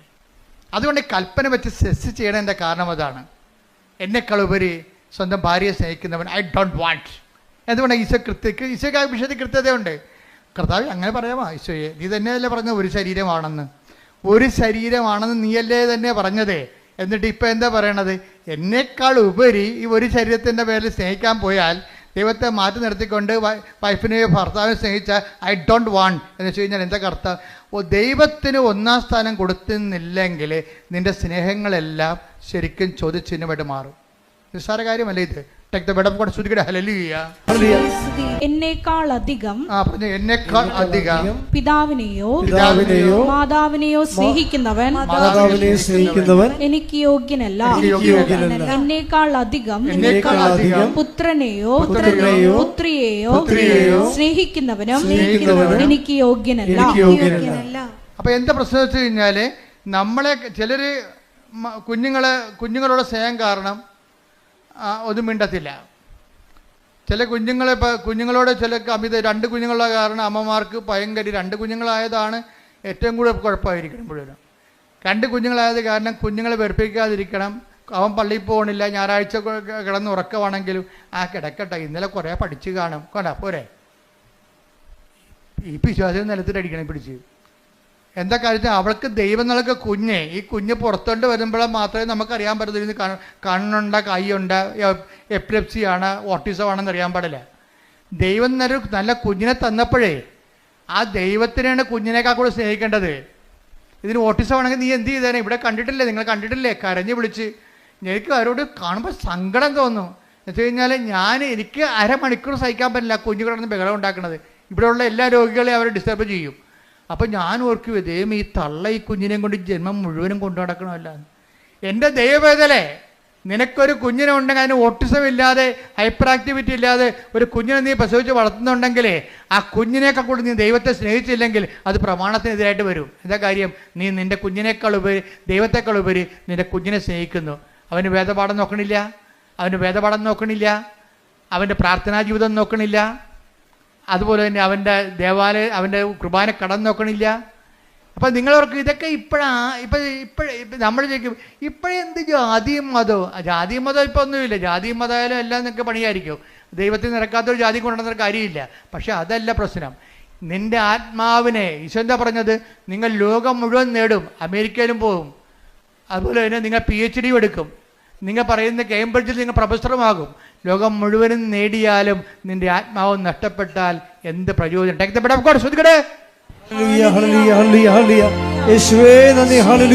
മത്തായി 16:26. ഒരുവൻ ലോകം മുഴുവൻ നേടിയാലും സ്വന്തം ആത്മാവിനെ നഷ്ടപ്പെടുത്തിയാൽ അവന് എന്ത് പ്രയോജനം? ഒരുവൻ സ്വന്തം ആത്മാവിന് പകരമായി എന്തു കൊടുക്കും? ഇപ്പം എന്താ പ്രശ്നം വെച്ച് കഴിഞ്ഞാൽ, പിശാചിൻ്റെ ഒരു തന്ത്രം എന്ന് വെച്ച് കഴിഞ്ഞാൽ ആത്മാവ് ഇല്ലെന്ന് അങ്ങോട്ട് പറഞ്ഞേക്കും. തീർന്നില്ല പരിപാടി. കർത്താവ് കടക്കൽ കൊണ്ട് കത്തി വെച്ചിരിക്കുകയാണ്. വൃക്ഷങ്ങളുടെ വേരിന് കൊടലേക്ക് വെടിപ്പിക്കപ്പെട്ടാണ് പറഞ്ഞിരിക്കുന്നത്. എന്താണ്? നിങ്ങൾ ലോകം മുഴുവൻ നേടിയാലും, എല്ലാവരും മനുഷ്യൻ്റെ പറക്കാൻ പാച്ച എന്താണ്? അവൻ ആഗ്രഹിക്കുന്ന ലോകം, അവൻ ഉദ്ദേശിക്കുന്ന ലോകം, അവൻ സങ്കല്പിക്കുന്ന ലോകം നേടാൻ വേണ്ടിയല്ലേ? നിങ്ങൾ ഉടമ്പടി എടുത്തിരിക്കുന്നതിൻ്റെ ഉദ്ദേശം എന്താണ്? നിങ്ങൾ സങ്കല്പിക്കുന്ന ലോകം നേടാൻ വേണ്ടിയാണ്. പക്ഷെ കർത്താവ് ചോദിക്കുന്നത് എന്താണ്? ഈ സങ്കല്പിക്കുന്ന നിയോഗങ്ങളെല്ലാം നിറവേറിയാലും ആത്മാവ് നഷ്ടപ്പെട്ടാൽ എന്ത് പ്രയോജനം? അഥവാ ആത്മാവിന് പകരമായി നീ എന്ത് കൊടുക്കും? ശ്രുതികട ഹല്ലേലൂയ, ഹല്ലേലൂയ, ഹല്ലേലൂയ, ഹല്ലേലൂയ, ആരാധന, ഹല്ലേലൂയ, ഹല്ലേലൂയ. ദൈവം ചിലപ്പോൾ നമ്മൾ ഒരു വീട്ടിലെ ഒരാളെങ്കിലും ഉണ്ടെങ്കിൽ, ഞാൻ പണ്ട് പറയുമായിരുന്നു, നീ ഒരാളെങ്കിലും നിൻ്റെ വീട്ടിലുണ്ടെങ്കിൽ, ദൈവമായിട്ട് ബന്ധമുള്ള ഉണ്ടെങ്കിൽ ദൈവം ആ വീടിനെ കളയത്തില്ല. അതുകൊണ്ടാണ് ഞാൻ ആരെങ്കിലും ഒരാളെങ്കിലും ഉണ്ടെങ്കിൽ ആ വീട് അക്സെപ്റ്റ് ചെയ്യുന്ന കാര്യം എന്താണ്. ഇപ്പോൾ നിങ്ങൾ 4 പേരുണ്ട്, ആ 3 പേരും പോക്കാണെന്ന് വിചാരിച്ചോ, ഒരാളവിടെ ഉണ്ട്. ആ ഒരാളെ പ്രതി ദൈവം ആ വീട് കളയത്തില്ല. ഇപ്പോൾ എൻ്റെ വൈഫിൻ്റെ കാശവും കളഞ്ഞ്, വൈഫിൻ്റെ ജോലിയും പോയി, അവിടെ വീടെല്ലാം കൂപ്പുകുത്തുകയാണ് ഇപ്പോൾ ജെയ്സൻ്റെ. അപ്പോൾ ജെയ്സൻ്റെ വീട് കൂപ്പുകുത്തിയപ്പോൾ ജെയ്സൻ്റെ ശ്രദ്ധയിൽപ്പെട്ട് ഈ സംഭവം എല്ലാം കൈവിട്ട് പോകണമല്ല എന്ന് വിചാരിച്ച്. അപ്പോഴും ഒരാൾ കറങ്ങി തിരിഞ്ഞ് ഇയാളെ വീട്ടിൽ വരും. അമ്മ അങ്ങനെ ആളെ സെൻഡ് ചെയ്യും, ഒരാളെ സെൻഡ് ചെയ്യും. അപ്പോൾ ജെയ്സൻ്റെ വീട്ടിൽ വന്നപ്പോൾ ജെയ്സൺ പറഞ്ഞു, ഇപ്പോൾ ഭയങ്കര വലിച്ചിലാ, എൻ്റെ വൈഫിൻ്റെ ജോലിയെല്ലാം റിജക്റ്റായി, പിന്നെ എൻ്റെ ജോലിയും ശരിയാകണില്ല, ഞാൻ ട്രൈ ചെയ്തിട്ടും കിട്ടണില്ല, കടയൊക്കെ വിൽക്കാൻ പോവുകയാണ് എന്ന് പറഞ്ഞു. അപ്പോൾ ഉടനെ അയാൾ പറഞ്ഞേ, കൃപാസനത്തിൽ പോയായിരുന്നു, ഉടമ്പടി എടുത്തായിരുന്നു. ആരെടുത്ത്? വൈഫാണ് എടുത്തിരിക്കണത്. അപ്പോൾ ഉടനെ ഈ ആ കൂട്ടുകാരൻ പറയവേ, ഏയ് നീയല്ലേ എടുക്കേണ്ടതല്ലേ, വൈഫല്ലല്ല എടുക്കേണ്ടത്. തെറ്റിപ്പോയി, എടുത്തപ്പോൾ തെറ്റിപ്പോയി. ജെയ്സൺ ഈ സമയത്ത് സ്കൂട്ടായതാണ്. വൈഫിൻ്റെ ഇടയ്ക്ക് വെച്ചിട്ട് അവളെ ഉപവസിക്കട്ടെ, ഞാനിങ്ങനെ തോന്നിയ ദിവസം തെറിയും പറഞ്ഞ് നടക്കുന്ന ആളല്ലേ. അതുകൊണ്ട് വൈഫിനെ കൊണ്ട് എടുപ്പിച്ച്, പക്ഷേ ഉടമ്പടി ഇവിടെ അക്സെപ്റ്റ് ആയിട്ടില്ല. കാശുരൂപം കാണാതെ പോയി. കാര്യം എന്താ? ഈ ഉടായ്പ് ജെയ്സൻ്റെ കയ്യിൽ ഈ ഉടായ്പിരിപ്പുണ്ട്. എന്താ കാര്യം? വൈഫിനെ കൊണ്ട് ഉടമ്പടി എടുപ്പിച്ചിട്ട് പുള്ളിക്ക് കൈ നനയാതെ മീൻ പിടിക്കണം. ഇത് നടക്കത്തില്ല, ഈ സംഭവം നടക്കത്തില്ല. ഇത് എപ്പോഴും നമ്മൾ ശ്രദ്ധിക്കണം കേട്ടോ. നിങ്ങൾ അപ്പനെയും അമ്മനെയും കൊണ്ട്, നിങ്ങളുടെ കാര്യത്തിന് അപ്പനെയും അമ്മനെയും കൊണ്ട് ഉടമ്പടി എടുപ്പിക്കുന്നതിനേക്കാൾ നല്ലത് നിങ്ങൾ തന്നെ എടുക്കുന്നതാണ് നല്ലത്. കാരണം ദൈവം സത്യസന്ധമായിട്ട് നിൽക്കുന്ന കാരണം നിങ്ങളുടെ കള്ളക്കളികളെല്ലാം ദൈവത്തിന് അറിയാൻ പറ്റും. അതുകൊണ്ട് അത് ഇപ്പം നിങ്ങളുടെ വീട്ടിൽ കാശുരൂപൊക്കെ ഇരിപ്പുണ്ടാവും, പക്ഷെ ഉടമ്പടി കളഞ്ഞു പോയി കാണും. എന്താ കാര്യം? ദൈവത്തിനറിയാം ഇത് നിങ്ങളുടെ വിഷയമല്ല, യഥാർത്ഥ പ്രതി വേറെയാണ്. ഇപ്പം പോലീസുകാർ കൊലപാതകമൊക്കെ നടന്നു കഴിയുമ്പോൾ പാർട്ടിക്കാരൊക്കെ വേറെ പ്രതികളെ കൊടുക്കുമല്ല. ഇപ്പോൾ ഉണ്ടാകുന്നറിയത്തില്ല, പണ്ടൊക്കെ ഉണ്ടായിരുന്നു, സത്യമായിട്ട് ഉണ്ടായിരുന്നു. അപ്പം പെട്ടെന്ന് ആൾക്കാർ തണുത്ത് കുത്തിക്കൊന്നവനെ പിടിച്ചതെന്ന് പറഞ്ഞപ്പോൾ തന്നെ തടുത്ത്. ആ പിടിച്ചവനാരാണ്? അവനിതോട്ടൊരു ബന്ധമില്ല, അവൻ സ്ഥിരമായിട്ട് പിടികൊടുക്കുന്ന ആളാണ്. പക്ഷെ പത്രത്തെ പേര് വരും, അത് വരുമ്പോൾ പ്രതിയെ പിടിച്ചു. പക്ഷേ ഇത് പോലീസിലും നാട്ടിലൊക്കെ നടക്കും, പക്ഷെ ദൈവത്തിനും നടക്കത്തില്ല. പ്രതി ആരാണ്? ജെയ്സനാണ്. പിടിച്ചിരിക്കണ ആരാണ്? ഭാര്യയാണ് പിടിച്ചിരിക്കണത്. അത് ഏക്കത്തില്ല, സംഭവം ചെയ്തില്ല, അത് റിജക്റ്റായി. കാശുരൂപം പോയി, മൊത്തം സാധനം ഉടമ്പടി വെച്ച സാധനം മൊത്തം തിരിച്ചു വരാൻ തുടങ്ങി. അപ്പോഴീ കൂട്ടുകാരൻ പക്ഷെ പറഞ്ഞപ്പോൾ ദൈവം ഇവരെ കൈവിടാഞ്ഞത് കൊണ്ട്, ദൈവം ഇതിൻ്റെ പിന്നിലുള്ളത് കൊണ്ട്, കൂട്ടുകാരൻ പറഞ്ഞപ്പോൾ തന്നെ ജെയ്സന് പെട്ടെന്ന് കത്തി. ശരിയാണല്ല, നിൻ്റെ കയ്യിലല്ലേ ഉടായിപ്പിരിക്കണത്. പക്ഷെ അയാളെ ബേസിക്കായിട്ട് നല്ല മനുഷ്യനാണ്, അതുകൊണ്ടല്ല അയാൾ പിന്നീട് ഉടമ്പടി വിജയിക്കണത്. അയാൾ മോശംകാരനല്ല. ഈ ഉടമ്പടി എടുത്തിട്ട് അതിൻ്റെ ചമ്മലിൽ ചെന്ന് ചാരണ്ട എന്ന് വിചാരിച്ചുകൊണ്ട് പുള്ളിക്ക് ഫ്രീ ആയിട്ട് പോകാൻ വേണ്ടി ഒരു ഫ്രീ മൂവിങ്ങിന് വേണ്ടി ചെയ്തതാണ്. ഫ്രീ മൂവിങ്ങിന് വേണ്ടി എന്ത് ചെയ്ത്? ദൈവത്തെ ഒഴിവാക്കി. അതും ദൈവത്തെ അംഗീകരിക്കണത് പോരായ്മയായിട്ട് കരുതിയതാണ്. ജീസൻ പറയുന്നുണ്ട്, എൻ്റെ വളർച്ച എൻ്റെ കഴിവ് കൊണ്ടാണെന്ന് ഞാൻ ധരിച്ചത് കൊണ്ടാണെന്ന്. നല്ല ഷെഫല്ലേ പുള്ളി. അപ്പം നിങ്ങൾക്ക് എക്സ്പീരിയൻസ് ആകാം, നിങ്ങൾ ചിലപ്പോഴേ നിങ്ങൾക്ക് നല്ല എക്സ്പീരിയൻസ് ഉണ്ടാകാം, നല്ല ബുദ്ധി ഉണ്ടാകാം. നിങ്ങളുടെ മാർക്ക് നിങ്ങളുടെ ഇത്രയും നല്ല നിങ്ങളുടെ മാർക്കെല്ലാം പരിശോധിക്കുമ്പോൾ നിങ്ങളുടെ ബുദ്ധിയുടെ ഒരു വലിയ കോൺഫിഡൻസ് ഉണ്ടാകാം. പക്ഷെ ദൈവത്തിന് നിങ്ങളുടെ താല്പര്യം ഉണ്ടെന്നുണ്ടെങ്കിൽ, അല്ലാത്തെങ്കിൽ നിങ്ങളിങ്ങനെ ഇതിൻ്റെ പുറകെ പോയി വല്ല ശാസ്ത്രജ്ഞ വല്ലതൊക്കെ ആയിട്ട് കുറച്ചുമ്പോൾ ചത്തുപോകാൻ പറയും. ദൈവമാണ്. പക്ഷെ നിങ്ങളിൽ ദൈവത്തിന് ആകർഷണമായ എന്തെങ്കിലും കണ്ടൻറ്റ് വൈസ് നിങ്ങളുടെ കുടുംബത്തിലോ ഉണ്ടെങ്കിൽ നിങ്ങൾ ദൈവത്തിൻ്റെ ആളാണ്. അതാണ് ഞാൻ ആദ്യമേ പറഞ്ഞത്. നിങ്ങൾ ക്രിസ്തുവിനുള്ളവരാണെങ്കിൽ അത് ക്രിസ്തു നിങ്ങളെ കൈമോശം സൂക്ഷിക്കും. ക്രിസ്തു ഇല്ലെങ്കിൽ പ്രശ്നമൊന്നുമില്ല, ദൈവത്തിന് റിസ്ക് ഇല്ല കാര്യത്തിൽ. എവിടെയെങ്കിലും പോയി തൊലയണമെന്ന് പറയും, നോ പ്രോബ്ലം. ക്രിസ്തുവിനുള്ളതെന്ന് പറഞ്ഞാൽ എന്താണ്? ക്രിസ്തുവിനാലിൻ്റെ വിശുദ്ധമായ രക്തത്താൽ വീണ്ടെടുക്കപ്പെട്ടവനാണ്, വീണ്ടെടുക്കപ്പെട്ടവളാണ് ഞാനെന്ന രീതിയിൽ ക്രിസ്തുവിനോടൊരു വിശ്വാസവും ഒരു സ്നേഹവും ഒക്കെ നമുക്കുണ്ടെങ്കിൽ നമ്മൾ അതിൻ്റെ പേരിൽ നമ്മുടെ ജീവിതം ക്രിസ്തുവിൻ്റെ വാക്കിന് അനപേക്ഷിതമായിട്ട് ക്രമീകരിക്കാൻ ഉദ്ദേശിക്കുന്നവരാണ്. അതിനെ ഉദ്ദേശിക്കാനുള്ള സാധ്യതയുണ്ട്. എപ്പോഴെങ്കിലുമായിട്ട് ഞാൻ ദൈവത്തേക്ക് തിരിച്ചു വരും എന്നൊക്കെ ഉള്ളൊരു മാനസിക അവസ്ഥയാണെങ്കിൽ നിങ്ങൾ ക്രിസ്തുവിനുള്ള ആൾക്കാരാണ്. ക്രിസ്തുവിനുള്ളവരാണെങ്കിൽ എന്ത് ചെയ്യും? നിങ്ങളെ ഹെൽപ്പ് ചെയ്യാൻ വേണ്ടി ദൈവം ആരെങ്കിലും നിശ്ചയിക്കും. അങ്ങനെയാണ് ഈ കൂട്ടുകാരൻ ജെയ്സൻ്റെ വീട്ടിൽ വരണത്. ഇപ്പോൾ ജെയ്സൺ പറയും, ശരി നിങ്ങളെ പറഞ്ഞപ്പോഴേക്കും മനസ്സിലായി, എന്നാൽ ഞാൻ പോയി ഉടമ്പടി എടുക്കാമെന്ന് പറഞ്ഞു. അപ്പോൾ ജെയ്സൺ വൈഫിനെയും കൂട്ടി വരും. വൈഫിനോട് പറയും നമുക്ക് കൃപാസനത്തിൽ പോകാം. അപ്പോൾ വൈഫ് ചോദിക്കും, എന്തിനാ എന്തിനാ? അല്ല ഉടമ്പടി എടുക്കാൻ. അല്ല അത് ഞാൻ എടുത്തോളാം, നീ എടുക്കണ്ട. അപ്പോൾ വൈഫ് ചോദിക്കും, നിങ്ങളെടുക്കുക? അച്ഛൻ പറഞ്ഞ് കേട്ടിട്ടില്ലേ, ആലപ്പുഴ വന്ന് പണി മേടിക്കരുതെന്ന്. നിങ്ങളെടുക്കുക. അപ്പോൾ എടുക്കാമെന്ന് പറഞ്ഞപ്പോൾ ഇയാൾ തീരുമാനം എടുക്കാമെന്നുള്ള തീരുമാനം എടുത്തിട്ട് എന്താ ചെയ്യണമെന്നറിയാവോ? എടുത്തിട്ട് ഉടമ്പടി എടുത്തു കഴിഞ്ഞിട്ട് ജെയ്സൺ പറയും, എൻ്റെ ലൈഫ് രണ്ടായി മാറുകയാണ്. എന്താണ്? ഉടമ്പടിക്ക് മുമ്പും ഉടമ്പടിക്ക് ശേഷവും. ഞാൻ ആദ്യം ചെയ്തത് ഞായറാഴ്ച എൻ്റെ കട പൂട്ടിയെന്ന് പറഞ്ഞു. അതാണ് തീരുമാനം. അതായത് നല്ല ടൂറിസ്റ്റ് സ്പോട്ടിൽ ആവശ്യത്തിന് കാശ് കിട്ടുന്ന കടയാണ്. ഞായറാഴ്ച ഞാൻ എൻ്റെ കട അടച്ചു, അതിൽ നിന്ന് കിട്ടുന്ന പൊന്നാണെങ്കിലും വേണ്ടെന്ന് വെച്ചു. അപ്പോൾ അതിൻ്റെ തീരുമാനം കറക്റ്റായില്ലേ? അപ്പോൾ എന്താ പ്രശ്നം വെച്ചാൽ ദൈവത്തിനെ ബോധ്യപ്പെടുത്തുകയാണ് നമ്മുടെ ഉദ്ദേശം.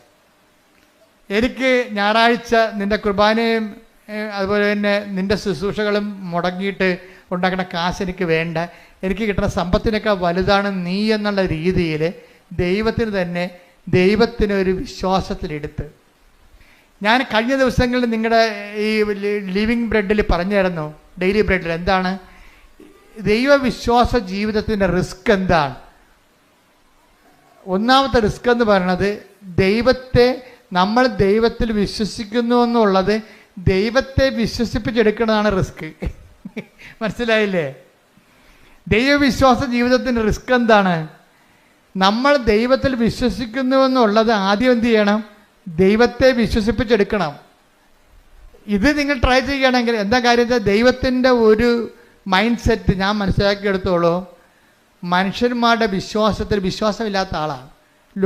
യോഹന്നാൻ 2:24 എടുത്ത് ശ്രുതികട്ടെ. ഹല്ലേലൂയ ഹല്ലേലൂയ ഹല്ലേലൂയ ഹല്ലേലൂയ.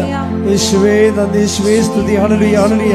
യോഹന്നാൻ 2:24. യോഹന്നാൻ 2:24. യേശുവാകട്ടെ അവരെ വിശ്വസിച്ചില്ല, അവരിൽ വിശ്വസിച്ചില്ല. കാരണം അവൻ അവരെയെല്ലാം അറിഞ്ഞിരുന്നു. ഇതാണ് കുഴപ്പം. ഈ കുഴപ്പം കിടക്കുന്ന കാലം നമ്മൾ തലകുത്തി മറിഞ്ഞാലും ദൈവം ഏക്കത്തില്ല. നമ്മൾ എങ്ങനെ വിശ്വസിക്കണമെന്ന് പറഞ്ഞാലും ഇനി ഉമ്പ് കളിച്ച് ദൈവത്തിനടുത്ത് ചെന്നാലും ഉരുളി നേർച്ച നടന്നാലും പറയും ഞാൻ അക്സെപ്റ്റ് ചെയ്യണില്ലെന്ന് പറയും. ഇതിൻ്റെ ദൈവവിശ്വാസ ജീവിതത്തിൽ ഏറ്റവും വലിയ റിസ്ക് എന്ന് പറയണത് നമ്മൾ ദൈവത്തെ വിശ്വസിക്കുന്നു എന്നുള്ളത് ദൈവത്തെ വിശ്വസിപ്പിച്ചെടുക്കുകയാണ്. അതാണ് ഇതിനകത്ത് ഏറ്റവും വലിയ റിസ്ക് ഞാൻ നോക്കിയിട്ട് കാണുന്നത്. ജെയ്സൺ ഈ റിസ്കിൽ ആദ്യഘട്ടം വിജയിക്കുകയാണ്. എന്താണ്? കട പൂട്ടി. ഞായറാഴ്ചയും കടവുള്ള ദിവസങ്ങളിലും കർത്താവിൻ്റെ ദിവസമായിട്ട് ആചരിക്കേണ്ടതല്ലേ, അതുകൊണ്ട് ആ ലാഭം വേണ്ടെന്ന് അവൻ തീരുമാനിച്ചു. അപ്പോൾ തന്നെ ആദ്യത്തെ ഇൻസ്റ്റാൾമെൻ്റായി ദൈവത്തെ നമ്മുടെ വിശ്വാസത്തിൽ എടുക്കുന്നതിൽ ആദ്യത്തെ ഇൻസ്റ്റാൾമെൻ്റായി. കാര്യം നമ്മൾ കോൺക്രീറ്റായിട്ട് ആ വിഷയത്തിൽ ഒരു സ്റ്റെപ്പ് എടുത്തല്ല, ഡെഫിനിറ്റ് സ്റ്റെപ്പ് എന്ന് പറയും. കോൺക്രീറ്റ് ആൻഡ് ഡെഫിനിറ്റ് സ്റ്റെപ്പ് ദൈവത്തെ വിശ്വസിപ്പിക്കുന്നതിൽ കഴിഞ്ഞ ദിവസങ്ങളിൽ ഞാൻ പറഞ്ഞപ്പോൾ എനിക്ക് ഏറ്റവും ഇഷ്ടപ്പെട്ടത് ലിവിങ് ബ്രെഡ് നിങ്ങൾ കാണുന്നില്ലേ, എല്ലാ ദിവസവും ഉണ്ട്. അച്ഛൻ്റെ കൂടെ പ്രത്യക്ഷീണ പ്രാർത്ഥന ചെല്ലാനുള്ളൊരു അവസരമാണത്. ആ ഡെയിലി ബ്രെഡ് അതാ ദിവസത്തുള്ള വിഷയങ്ങൾ സമർപ്പിച്ച് പ്രാർത്ഥിക്കും. ഇപ്പം ജെയ്സൺ തന്നെ ഒരു ദിവസം രാവിലെ എഴുന്നേറ്റപ്പോൾ രാത്രി കിടന്നപ്പോൾ അദ്ദേഹം പറഞ്ഞു, നാളെ ഇൻ്റർവ്യൂ ആണ്, അച്ഛൻ്റെ ഡെയിലി ബ്രെഡ് അനുഗ്രഹ പ്രാർത്ഥന കണ്ടുകൊണ്ട് ഞാൻ വരും, എനിക്ക് വേറെ ആസ്തിയൊന്നുമില്ല. ഡൽഹിയിലാണ് ഇൻ്റർവ്യൂ, ഷെഫിൻ്റെ ഇൻ്റർവ്യൂ. അപ്പോൾ അദ്ദേഹം മനസ്സിൽ തീരുമാനിക്കുകയാണ്, അച്ഛൻ്റെ ഡെയിലി ബ്രെഡ് കണ്ടുകൊണ്ട് ഞാൻ വരും, എനിക്ക് വേറെ ആസ്തിയൊന്നുമില്ല, ആ അനുഗ്രഹത്തിലാണ് ഞാൻ വന്നത്, നീ എന്നെ അനുഗ്രഹിക്കണം, എൻ്റെ ജീവിതം ഈ രീതിയിലാണ് ഇപ്പോൾ പോണതെന്ന് പറഞ്ഞു. അപ്പോൾ രാവിലെ ജെയ്സൺ ഓൺ ചെയ്തപ്പോൾ തന്നെ ഞാൻ പറയുന്നുണ്ട്, ഇന്നലെ രാത്രി ഇൻ്റർവ്യൂവിന് പോകാൻ വേണ്ടി ഇന്നത്തെ ഈ പ്രാർത്ഥനയുടെ ആശീർവാദം മേടിച്ചുകൊണ്ട് പോകാൻ വേണ്ടി ദൈവത്തോട് പറഞ്ഞ ഒരാളുണ്ട്, അയാളെ ഞാൻ ഈ സമയത്ത് അനുഗ്രഹിക്കണമെന്ന് പറയും. ഇതാണ് ദൈവമേഖല എന്ന് പറയണത്. കണ്ട, ദൈവത്തിലേക്ക് വരുമ്പോൾ കാര്യങ്ങളെല്ലാം മാറണം. കണ്ടില്ലേ? രാവിലെ എഴുന്നേറ്റപ്പോൾ തന്നെ ജെയ്സൺ മുട്ട എന്നുണ്ട് ലിവിങ് ബ്രെഡ് കൂടുമ്പോഴാണ് ഇൻ്റർവ്യൂവിന് പോകാൻ വേണ്ടി ആശീർവദിക്കണത്. ഇൻ്റർവ്യൂ പോകുന്ന എല്ലാവരും ആശീർവദിക്കുകയാണ്. അപ്പോൾ ജെയ്സൺ അതിനുശേഷം ഡൽഹി ഇൻ്റർവ്യൂവിന് പോവുകയാണ്. ഡൽഹിയിലാണ് ഈ സംഭവം നടക്കുന്നത്. ഇൻ്റർവ്യൂ പോകുമ്പോൾ ജെയ്സൺ പറയണത്, ഞാൻ 1/2 മണിക്കൂർ കസറിയെന്ന്. അവർ ഇൻ്റർനാഷണൽ ഇൻ്റർവ്യൂ ആണ്. ആദ്യത്തെ 12 പേര് ചികിത്സിക്കാന്ന് പറഞ്ഞ് ഇറങ്ങിപ്പോവുകയാണ്. അവരാരും എടുത്തില്ല. സംസാരിക്കാൻ പോലും 2-3 പ്രാവശ്യം സംസാരിച്ച് അവരെല്ലാം 5-6 പേര് ഇൻ്റർവ്യൂ ഇരിക്കും. ഇൻ്റർനാഷണൽ ഇൻ്റർവ്യൂ അല്ലേ. ആദ്യത്തെ സെക്ഷനിൽ നോക്കുമ്പോൾ ആൾക്കാർ ചുരുവിരാന്ന് ഇൻ്റർവ്യൂവിന് പോകണതും കാണാം, ഇറങ്ങി വരുന്നതും കാണാം. എല്ലാം റിജക്റ്റഡ് ആണ്. ഭയങ്കര ഷാർപ്പ് ഇൻ്റർവ്യൂ ആണ്. ഞാൻ ചെന്നതിന് ശേഷം എന്നോട് അവരൊന്നും പറഞ്ഞില്ല. എന്നോട് സംസാരിക്കാൻ അനുഭവിച്ചു. ഞാൻ 1/2 മണിക്കൂർ സംസാരിച്ചെന്ന്. ചോദിക്കുന്ന എല്ലാത്തിനും മറുപടി പറഞ്ഞു. എന്നിട്ട് എല്ലാത്തിനും മറുപടി പറയുകയും ചെയ്തും എല്ലാം കഴിഞ്ഞ പറഞ്ഞു, യു ആർ സെലക്റ്റഡ് എന്ന്. അപ്പോൾ ദൈവമേഖല ഒരു മനുഷ്യൻ്റെ ജീവിതം തീർന്നിട്ട് തിരിച്ചു വന്ന കണ്ടില്ലേ? തീർന്നിട്ട് തിരിച്ചു വരികയാണ്. അപ്പം തീർന്നെന്ന് വിചാരിക്കുമ്പോൾ തീർന്നെന്നല്ല, ശരിക്കും പറഞ്ഞാൽ ദൈവത്തിലേക്കുള്ള തിരിച്ചുവരവാണ്. കൈയടിക്കട്ടെ, ശ്രുതിക്കട്ടെ.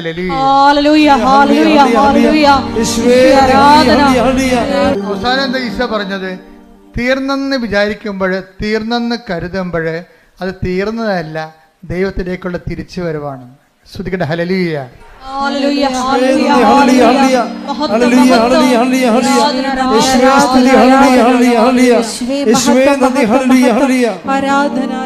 അപ്പൊ ജെയ്സന്റെ കാലം എന്താ വെച്ച് കഴിഞ്ഞാൽ, ജെയ്സന്റെ ഈ ഉടമ്പടി എടുത്തതിന് ശേഷം ഈ മനുഷ്യൻ പരിശുദ്ധാത്മാവ് നിറഞ്ഞിട്ട് പിന്നെ ഞാൻ പറഞ്ഞ തിരക്കി പിടിച്ച് നടന്ന് ഉപവിപ്രവർത്തനങ്ങൾ ചെയ്യാൻ.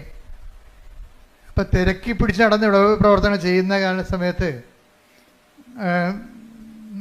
നാട്ടുകാരും വീട്ടുകാരും ചോദിക്കും, നിനക്കെന്ത് സംഭവിച്ചെന്ന് ചോദിക്കണത്. കാര്യം നല്ല ടൂറിസ്റ്റ് സ്പോട്ടിൽ കടയും അടച്ചിട്ടിട്ട് ഇവൻ കർത്താവിൻ്റെ ജോലി ചെയ്തുകൊണ്ട് നടക്കുകയും ഈ ഞായറാഴ്ച മുഴുവനും അല്ലാത്ത ദിവസം കിട്ടുന്ന സമയത്തെല്ലാം ആ കുടുംബത്തിലുള്ള 10-20 പേരെ കൊണ്ടൊന്ന് ഉടമ്പടി എടുപ്പിച്ചു. ജെയ്സൺ പറയണത്, അവിടെ മുമ്പിൽ എനിക്ക് കിട്ടിയ അനുഗ്രഹങ്ങളല്ല സാക്ഷ്യം, ഞാൻ തന്നെയാണ് സാക്ഷ്യമെന്ന്. അതായത് എനിക്ക് കിട്ടിയ അനുഗ്രഹങ്ങൾ കണ്ടിട്ടല്ല അവർ ഉടമ്പടി എടുത്തത്. എന്താണ്? എനിക്കുണ്ടായ മാറ്റം കണ്ടിട്ടാണെന്ന്. ഞാൻ തന്നെയാണ് സാക്ഷ്യമെന്ന്. അതാണ്. അതായത് ഉടമ്പടി ഒരു വ്യക്തിക്കുണ്ടാക്കുന്ന മാറ്റങ്ങളെ, അവനിപ്പോൾ അശുദ്ധ സംഭാഷണങ്ങളില്ല, എല്ലാവരോടും സ്നേഹമായി പെരുമാറും, സഹായിക്കേണ്ടവരെ തിരക്കി പിടിച്ച് നടന്ന് സഹായിക്കും, സുവിശേഷ വേല ചെയ്യുന്നതിന് കൊതിയോടും ആർത്തിയോടും കൂടി നടന്ന് സുവിശേഷ വേല ചെയ്യാൻ. അപ്പോൾ പെട്ടെന്ന് ജെയ്സൻ്റെ മനസ്സിൽ മാതാവ് ഒരു കാര്യം കാണിച്ചു. കാര്യം പരിചയമുള്ള 2 ഒരു ഭാര്യയും ഭർത്താവും പിരിഞ്ഞ് താമസിക്കുകയാണ്. കാര്യം അവർ പ്രണയിച്ച് കല്യാണം കഴിച്ചവരാണ്. പക്ഷേ ഇപ്പം കണ്ട തമ്മിൽ കുത്തിക്കൊല്ലും. ഭർത്താവ് ഭാര്യയെ കൊല്ലാൻ നടക്കുകയാണ്. അപ്പോൾ നിങ്ങൾക്കെപ്പോഴും ഓർത്തന്നെ പ്രണയമൊക്കെ പറഞ്ഞ് ഭ്രാന്തി പിടിച്ച് നടക്കുന്ന ആൾക്കാർ ഓർക്കുക, അതിപ്പോഴത്തെ ഒരു ആവേശമാണ്. ആവേശം കെട്ടടങ്ങി കഴിയുമ്പോൾ നിങ്ങൾ ആരാണെന്നൊക്കെ മനസ്സിലായി, അവരാരാണെന്ന് മനസ്സിലാക്കി കഴിഞ്ഞാൽ ഇതിൻ്റെ അത്ര കുന്തോ ഇല്ല. ശരിക്കും പറഞ്ഞാൽ ഇപ്പം കൊല്ലാൻ നടക്കുകയാണ്. പണ്ട് അവരെ കെട്ടിക്കാത്തവരെ കൊല്ലാൻ നടന്ന പാർട്ടിയാണ് ഇപ്പം തന്നെത്താൻ തമ്മിൽ കൊല്ലാൻ നടക്കുകയാണ്. അപ്പോൾ ജെയ്സനോട് മാതാവ് പറഞ്ഞ് അവരെ ഒന്ന് പോയി കാണാൻ പറഞ്ഞു. കാര്യം ഭർത്താവ് ഇടയ്ക്ക് നിന്ന് ഭാര്യ 35 വയസ്സ് അവർക്കുള്ളു, പേടിച്ച മറ്റേ മരുമകൻ്റെ വീട്ടിൽ പോയി താമസിക്കുകയാണ്. മരുമകൻ്റെ വീട്ടിൽ പോയി താമസിക്കുകയാണ്. അപ്പോൾ അത്രയും വിഷമത്തിലാണ് അവർ താമസിക്കുന്നത്, സങ്കടപ്പെട്ട് താമസിക്കുകയാണ്. അപ്പോൾ പല ആൾക്കാരും, പോലീസും പാർട്ടിയും പള്ളിയും ഒക്കെ ഇടപെട്ടിട്ട് ഈ വിഷയത്തിൽ തീരുമാനമില്ല. അപ്പോൾ ജെയ്സൻ്റെ ഈ ഉപവിപ്രവർത്തനം, സുവിശേഷ പ്രവർത്തനം എന്നൊക്കെ പറയണതേ, ദൈവം എപ്പോഴും നോക്കണത് പ്രൊഫഷണലി ഓക്കെയാണോ, അവർക്കത് ചെയ്യാൻ ബാധ്യത ഉണ്ടായിട്ട് അവർ ചെയ്യണതല്ല കാര്യം, മറിച്ച് അവർക്കൊരു വിളി ഉണ്ടാകണം. വിളിയും ബാധ്യതയും രണ്ടും രണ്ട് കാര്യങ്ങളാണ്. ഇപ്പം ഞാൻ കടലോരത്തൊരു അനക്കം ഉണ്ടായി ഓടിച്ചെല്ലും. എന്താ കാര്യം? അതിൻ്റെ വിളിയാണ്. ഞാൻ തുടങ്ങിയത് അവിടുന്നാണ്. ഞാൻ അവിടെ നിന്നാണ് കടലിൽ നിന്നാണ് തുടങ്ങിയത്. അതിൻ്റെ വിളിയാണ്. ആര് കടലും തിരക്കില്ല, ഞാൻ പോയി തിരക്കും. കാര്യം ഞാനൊരു ഓഫീസിൽ ഇരിക്കുന്നത് കൊണ്ടല്ല ഞാൻ തിരക്കണത്. ചിലർക്ക് ഓഫീസ് കൊടുത്താൽ മാത്രമേ അവരെൻ്റെ അടുത്ത് വരും. ഇപ്പോൾ വില്ലേജ് ഓഫീസർ വരും, തഹസിൽദാർ വരും. ബിക്കോസ് അവർക്ക് എൻ്റെ ഓഫീസുണ്ട്, അതുകൊണ്ട് വരുന്നതാണ്. ആ ഓരോ ഓഫീസില്ലെങ്കിൽ ഞാൻ പോകും. എന്താ കാര്യം? അത് വിളി വേറെ, ബാധ്യത വേറെ. ബാധ്യത എന്ന് പറഞ്ഞാൽ നമുക്കിട്ട് തരുന്ന ഒരു ഒഫീഷ്യാലിറ്റി ഉള്ളതുകൊണ്ട് നമുക്കൊരു ബാധ്യത ഉണ്ടാകും. വിളി വേറെയാണ്. ഉപവി എന്നൊക്കെ പറയുന്നത് ഒരു വിളിയാണ്. ഇപ്പം ജെയ്സനെ സംബന്ധിച്ചിടത്തോളം വിളിയാണിത്. കാര്യം ഒരു വ്യക്തി, ക്രിസ്തു വിവാഹിയായ വ്യക്തി പ്രത്യേകിച്ച്, അവർ പിരിഞ്ഞ് താമസിക്കുക പാപത്തിൻ്റെ മേഖലയിലാണ് അവർ താമസിക്കുന്നത്. അപ്പോൾ തമ്മിൽ കണ്ടാൽ കൊല്ലാൻ നടക്കുന്ന ആൾക്കാരെ എങ്ങനെ യോജിപ്പിക്കാൻ? എല്ലാവരും പരാജയപ്പെടുകയാണ്. കാരണം ആ മിഷണറി അവിടെ വർക്ക് ചെയ്യുന്നില്ല. അപ്പോൾ ജെയ്സ എന്താ ചെയ്യുകയെന്ന് വെച്ച് കഴിഞ്ഞാൽ, ഇവിടുന്ന് കിട്ടിയ ധ്യാനത്തിൻ്റെ പശ്ചാത്തലത്തിൽ പുള്ളിക്കാരൻ വചനം തുറന്നിട്ട്, മാതാവേ ഞാനിതിന് പോകണോ വേണ്ടയോ എന്ന് ചോദിക്കും. എന്നിട്ട് കണ്ണടച്ചിട്ട് ബൈബിൾ കുത്തിവെക്കും. കുത്തി നോക്കുമ്പോൾ വചനം നോക്കുമ്പോൾ മറിയം എലിസബത്തിൻ്റെ വീട്ടിൽ പോണത് കാണും. അപ്പം നമ്മൾ ദൈവത്തെ അന്വേഷിച്ചാൽ എന്താണ്? ദൈവം സമീപസ്ഥനാണ്. ദൈവത്തെ അന്വേഷിക്കുന്നവർക്ക് അവിടെ നിന്ന്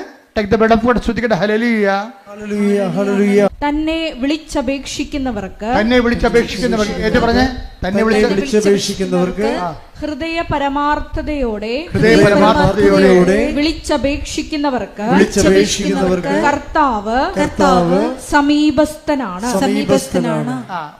വാക്ക് കണ്ട സെസ് ചെയ്തിരിക്കുകയാണ്. തന്നെ വിളിച്ചപേക്ഷിക്കുന്നവർക്കല്ല, പിന്നെ ആർക്കാണ്? ഹൃദയ പരമാർത്ഥതയോടെ. അല്ലെങ്കിൽ ഇപ്പം നിങ്ങളുടനെ പോയിട്ട് അപ്പം തന്നെ എന്നാൽ അച്ഛൻ പറഞ്ഞല്ലേ എന്നാൽ കുത്തിയേക്കാന്ന് ചോദിച്ചിട്ട് കണ്ണ് ബാബാ അടിച്ചിട്ട് കുത്തും, ബൈബിളും കീറിപ്പോവും. അതെന്താ കാര്യം? ഹൃദയ പരമാർത്ഥതയുള്ള ടെസ്റ്റ് ചെയ്യാൻ വേണ്ടിയാണ്, ഒക്കുവോ നോക്കാൻ വേണ്ടി. അതല്ല ഹൃദയ പരമാർത്ഥത. ഇത് പരമാർത്ഥതയുണ്ട് ഇതിൻ്റെ അകത്ത്. എന്താ പരമാർത്ഥത എന്ന് പറഞ്ഞാൽ എന്താണ്? എന്ത് ചെയ്യണം? ഇയാളെ കൊല്ലാൻ നിൽക്കുകയാണ്, വൈഫിനെ കണ്ടാൽ കൊല്ലാൻ നിൽക്കുകയാണ്. അയാളടുത്ത് വൈഫിനെ കൊണ്ടുവന്ന കൊലപാതകം നടത്തി കഴിഞ്ഞാൽ ഞാൻ ഉത്തരവാദിത്വം പറയണ്ടേ? അപ്പോൾ അത് ദൈവം ആഗ്രഹിക്കുന്നുണ്ടോ എന്ന് ചോദിച്ചിട്ട് വിശ്വാസപ്രമാണം ചൊല്ലിട്ട് ബൈബിള് കൈവെക്കുമ്പോൾ കാണുന്നത് മറിയം എലിസബത്തിൻ്റെ വീട്ടിലോട്ട് പോണതാണ്. അപ്പോൾ മനസ്സിലായി, നേരെ ഈ മനുഷ്യൻ ഈ ഭർത്താവിൻ്റെ അടുത്ത് കൊല്ലാൻ നിങ്ങളുടെ ഭർത്താവിൻ്റെ അടുത്ത് ചെല്ലും. ചെന്നിട്ട് നേരെ സംസാരിക്കും. കർത്താവിനാൽ അയക്കപ്പെട്ടവനായിട്ട് സംസാരിക്കും. കർത്താവിനാൽ അയക്കപ്പെട്ടവൻ സംസാരിച്ചു കഴിഞ്ഞാൽ ആളെ പെട്ടെന്ന് ഫ്ലാറ്റാകും. പിശാചിൻ്റെ പരിപാടി അതാണല്ല. കർത്താവിനെ കണ്ടു കഴിയുമ്പോൾ അവൻ പതുങ്ങത്തില്ലേ? ചൈതന്യം കാണുമ്പോൾ പതുങ്ങുമില്ല. അപ്പോൾ ഉടനെ അയാൾ പതുങ്ങി. അയാൾ പറഞ്ഞ് എനിക്ക് പ്രശ്നങ്ങളൊന്നുമില്ല, പക്ഷെ ഞങ്ങൾ തമ്മിൽ ഒരിക്കലും യോജിക്കാൻ പറ്റാത്തൊരു അകന്ന് പോയെന്ന് പറയും. അപ്പോൾ ജേസൺ പറയും, ഒരു ശരി നിങ്ങൾ എൻ്റെ കൂടെ വാ, ഞാൻ നിങ്ങളെയും കൊണ്ടുപോകാമെന്ന് പറയും. അപ്പോൾ അങ്ങനെ കൊണ്ടുപോയി വൈഫിൻ്റെ വീട്ടിൽ കൊണ്ടുപോകും. വൈഫിൻ്റെ വീട്ടിൽ കൊണ്ടുപോയി ഈ ഇത്തരം കൊല്ലാനിരിക്കണ ഭർത്താവിനെ വൈഫിൻ്റെ വീട്ടിൽ നേരത്തെ കൊണ്ടുവരിക. വൈഫിൻ്റെ വീട്ടിലല്ല, മരുമകൻ്റെ വീട്ടിൽ കൊടുക്കുകയാണ്. അപ്പോൾ മരുമകനും മകളും കൂടി പറയും, എൻ്റെ അമ്മേനെ തന്നിവിടത്തില്ലേ, അവർ കൊല്ലുമെന്ന് പറയും. അപ്പോൾ ജെയ്സൺ പറയും, മാതാവ് പിടിച്ചിട്ടാ വരുന്നത്, കൊല്ലട തിന്നട ജീവിക്കുക, അപ്പോൾ അമ്മ ജീവിപ്പിക്കുമെന്ന് പറയും. അപ്പോൾ ആ വിഷയത്തിൽ കൃത്യമായ മറുപടിയാണ് പറയണത്. അല്ലാതെ അങ്ങനെയല്ല ഇങ്ങനെയാണെന്നല്ല പറയണത്, കട്ടാൻ്റെതായിട്ടാണ് പറയണത്. മാതാവാണ് ഇത് വിളിച്ചിരിക്കണത്, അതുകൊണ്ട് കൊല്ലാൻ പറ്റത്തില്ല എന്ന് പറയും. ഉടനെ അവർ ഇറങ്ങി വരും. അവരിറങ്ങി വന്നിട്ട് ഇവർ ഒരുമിച്ച് ജീവിക്കും. ഇപ്പോൾ കുറേ നാളായി അവർ ഒരുമിച്ച് ജീവിക്കുകയാണ്. അതാണ് സുവിശേഷ വേല എന്ന് പറയുന്നത്. ഇതാണ് ഒരു ഉടമ്പടിയിലൂടെ ഉണ്ടാകുന്ന സുവിശേഷ വേല. ഇതാണ് ഇപ്പം മനസ്സിലായി. അതായത് ഈ ആഴ്ചയിൽ നടന്ന ഏറ്റവും നല്ല സാക്ഷ്യങ്ങളൊന്നാണ് സാക്ഷ്യത്തിൻ്റെ കാലാവസ്ഥകളുടെ പോക്ക് കണ്ടില്ലേ? അത് തന്നെ ഒരു ധ്യാനമാണ്. അത് ഉടമ്പടി സാക്ഷ്യമെന്ന് ഞാൻ പറയത്തില്ല, ഈശൻ നടത്തിയ ഒരു ഉടമ്പടി ധ്യാനമാണ്. കാര്യം ഓരോ സെക്ഷനിലും വളരെ ധ്യാനിപ്പിക്കണം നമുക്ക് തോന്നത്തില്ല, പക്ഷെ ധ്യാനം കൂടി ഇഫക്റ്റ് നമുക്കുണ്ടാകും. നിങ്ങളിന്ന് ഇന്നപ്പ് ചെയ്തുകൊണ്ട് നിങ്ങൾ കണ്ടേക്കണത് ധ്യാനിപ്പിക്കണം നമുക്ക് തോന്നത്തില്ല, പക്ഷെ നമുക്കൊരു ധ്യാനം കൂടിയ കത്താർസിസ് ഉണ്ടാകും, ഒരു സ്പിരിച്വൽ കത്താർസിസ്. കാര്യം ഇതൊക്കെ ഇങ്ങനെയാണെന്നും ഇങ്ങനെയാണ് ദൈവം പ്രവർത്തിക്കണമെന്നുണ്ടെങ്കിലും, അതായത് ഉടമ്പടിയുടെ ഏറ്റവും ഉത്തമമായ ഒരു ഉദാഹരണമാണ് ഈ സാക്ഷ്യം എന്ന് പറയണത്. കാര്യം അത്രയ്ക്ക് സുന്ദരമായ രീതിയിലാണ് അദ്ദേഹം ഓരോ കാര്യങ്ങളും പറയണത്. എന്ന് വെച്ച് കഴിഞ്ഞാൽ ഈ വിഷയത്തിൽ അദ്ദേഹത്തിന് ഇൻ്റർവ്യൂ പാസ്സായി കഴിഞ്ഞപ്പോൾ, അദ്ദേഹത്തിന് വിസ വന്നു കഴിഞ്ഞപ്പോൾ വൈഫിൻ്റെ കാര്യം സക്സസ്സായി. കുറേ നാളായിട്ട് പെൻഡിങ്ങിൽ കിടന്ന വൈഫിൻ്റെ ജോലി സെറ്റായി. കണ്ടോ നോക്കിയേ. അപ്പോൾ അദ്ദേഹം പറയുന്നൊരു വാക്കുണ്ട്, എന്താ പറയണമെന്ന് അറിയാവോ? വൈഫിൻ്റെ കാര്യം ആദ്യം സെറ്റാകാതിരുന്നതിൻ്റെ കാരണം ആ ഉടമ്പടി കാശുരം കളഞ്ഞു പോയതെല്ലാം എന്താണ്? എന്നെ കൂടി വിശുദ്ധീകരിക്കാൻ ദൈവം ആഗ്രഹിച്ച കൊണ്ടാണ് ആദ്യത്തെ കാര്യങ്ങൾ നടക്കാതെ പോയെന്ന്. എന്തൊരു ജ്ഞാനമാണ്! ശ്രദ്ധിക്കട്ടെ. ഹല്ലേലൂയ, ഹല്ലേലൂയ, ഹല്ലേലൂയ, ഹല്ലേലൂയ. കുടുംബത്തെ മുഴുവൻ വിശുദ്ധീകരിക്കുന്ന ഉടമ്പടി എന്ന പദ്ധതി നൽകിയതിന് പിതാവായ ദൈവത്തിന് നന്ദി പറയുന്നു. ഇതാണ് അച്ഛൻ ആദ്യം പറഞ്ഞതിന്റെ കാരണം. ഉടമ്പടിയിൽ എപ്പോഴും നമ്മുടെ റിസ്ക് എന്ന് പറയണത് നമ്മളെ വിശ്വസിക്കുന്നു എന്നുള്ള കാര്യം ദൈവത്തെ വിശ്വസിപ്പിച്ചെടുക്കണം. അതിനാണ് ഞാൻ നിങ്ങളോട് പറയുന്നത്, നിങ്ങൾ വെയിലത്തോ മഴയത്തോ എപ്പോഴാണ് ഈ പത്രമൊക്കെ കൊണ്ട് കൊടുക്കണം. പേരപ്പിക്കാൻ വേണ്ടി കൊടുക്കുകയെ ചില ആൾക്കാർ. അവിടെയും കൊടുത്ത് അവിടെയും കൊടുത്ത് ഇവിടെയും കൊടുത്ത് എത്ര പെട്ടെന്ന് ആ 18 നമ്മുടെ ഉത്തരവാദിത്തം തീർന്നു. സൈക്കിൾ വന്ന് ബെല്ലടിച്ചു, ഞാൻ പറഞ്ഞു മാറി നിൽക്കുക, എൻ്റെ വില കുറ്റമില്ല, 1 2 3 അങ്ങനെ പത്രം കൊടുക്കുന്നവരുണ്ട്. അങ്ങനെ പത്രം കൊടുക്കുക, എൻ്റെ വില കുറ്റമില്ല, ഞാൻ 18 പേർക്ക് കൊടുത്ത്. ഇത് അങ്ങനെയല്ല. ചില ആൾക്കാർ നിന്ന് അവരുടെ അനുഭവങ്ങൾ പറയും. ഇതിനകത്ത് ഏറ്റവും വലിയ സംഭവം എന്താണ്? പത്രം കൊടുപ്പ് തന്നെയാണ് ഉടമ്പടിയിൽ. എന്താ കാര്യം? മറ്റുള്ളവരെ വിശ്വാസത്തിലേക്ക് കൊണ്ടുവരിക. അതാണ് ഇതിൻ്റെ അകത്ത് വലിയ സംഭവം. നിങ്ങളുടെ പ്രത്യക്ഷൻ്റെ പ്രാർത്ഥനയ്ക്ക് 3 മാർക്കാണ്, സുവിശേഷ വേലയ്ക്ക് 20 മാർക്കാണ് ഉള്ളത്. അതാണ് വ്യത്യാസം വന്നിരിക്കുന്നത്. ഇവിടെ ഞാൻ പത്രം കൊടുക്കണ കാര്യം പറഞ്ഞപ്പോൾ എനിക്ക് ആദ്യമേ അമ്മ എന്നോട് പറഞ്ഞ് പത്ര പ്രേക്ഷിതത്വം തുടങ്ങണം. എന്ത് 2013 പറഞ്ഞാണ്. ഞാൻ വേളാങ്കണ്ണി നിൽക്കുമ്പോൾ വിജയകുമാറിനോട് ഞാൻ പറഞ്ഞു, അമ്മ പത്രപ്രേക്ഷത്തെക്കുറിച്ച് ഹോസ്പിറ്റൽ മിഷനെക്കുറിച്ച് പറയുന്നു എന്ന് പറഞ്ഞു. അപ്പോൾ തഞ്ചാവൂരിൽ നിന്ന് ഞങ്ങൾ കോയമ്പത്തൂരിലേക്ക് കയറി പോകുമ്പോൾ തിരിച്ച് കോയമ്പത്തൂരിലേക്ക് വരുമ്പോൾ വിജയകുമാർ ചോദിച്ചു, നമ്മൾ ഹോസ്പിറ്റൽ മിഷൻ നടത്തുമെന്ന് പറയുമ്പോൾ നമ്മളൊരു മിഷൻ ഹോസ്പിറ്റൽ സ്ഥാപിക്കുമല്ലേ എന്ന് പറഞ്ഞു. അപ്പോൾ ഞാൻ പറഞ്ഞു, മിഷൻ ഹോസ്പിറ്റലൊന്നും നമ്മുടെ പരിപാടിയല്ല.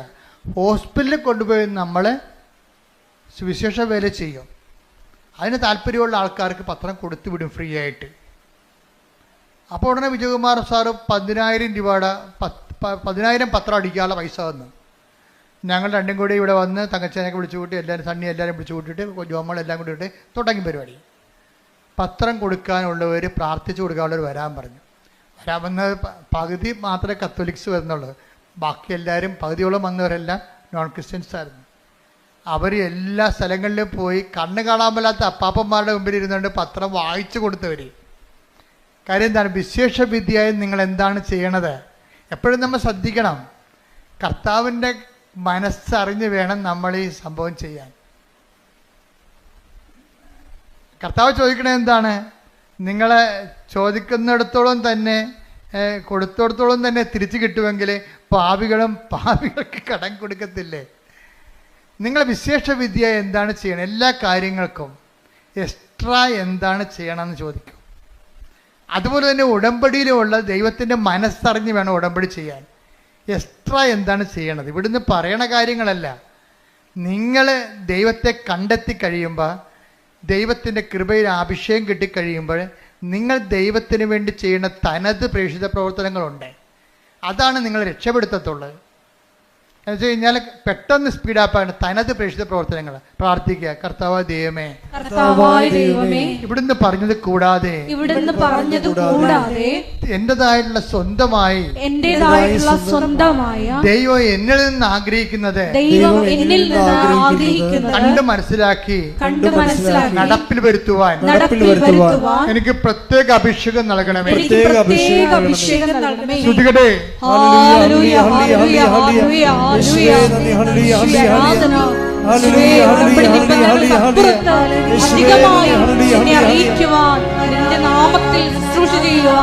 ആരാധനയിലൂടെ ഞങ്ങൾ അഭിഷേകം ചെയ്യണമേ.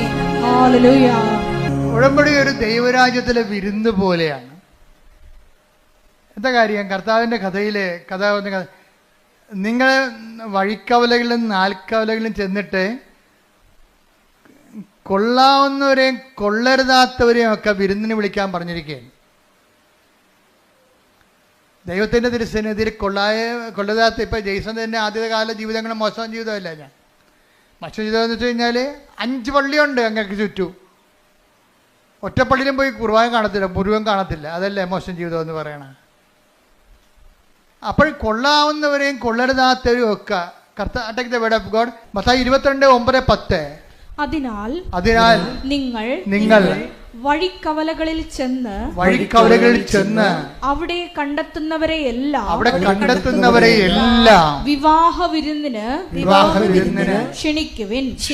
ആ ഭൃത്യന്മാർ നിരത്തുകളിൽ ചെന്ന് ദുഷ്ടരും ശിഷ്ടരും ഉൾപ്പെടെ കണ്ടെത്തിയവരെ എല്ലാം വിളിച്ചുകൂട്ടി. അങ്ങനെ വിരുന്നുശാല അതിഥികളെ കൊണ്ട് നിറഞ്ഞു.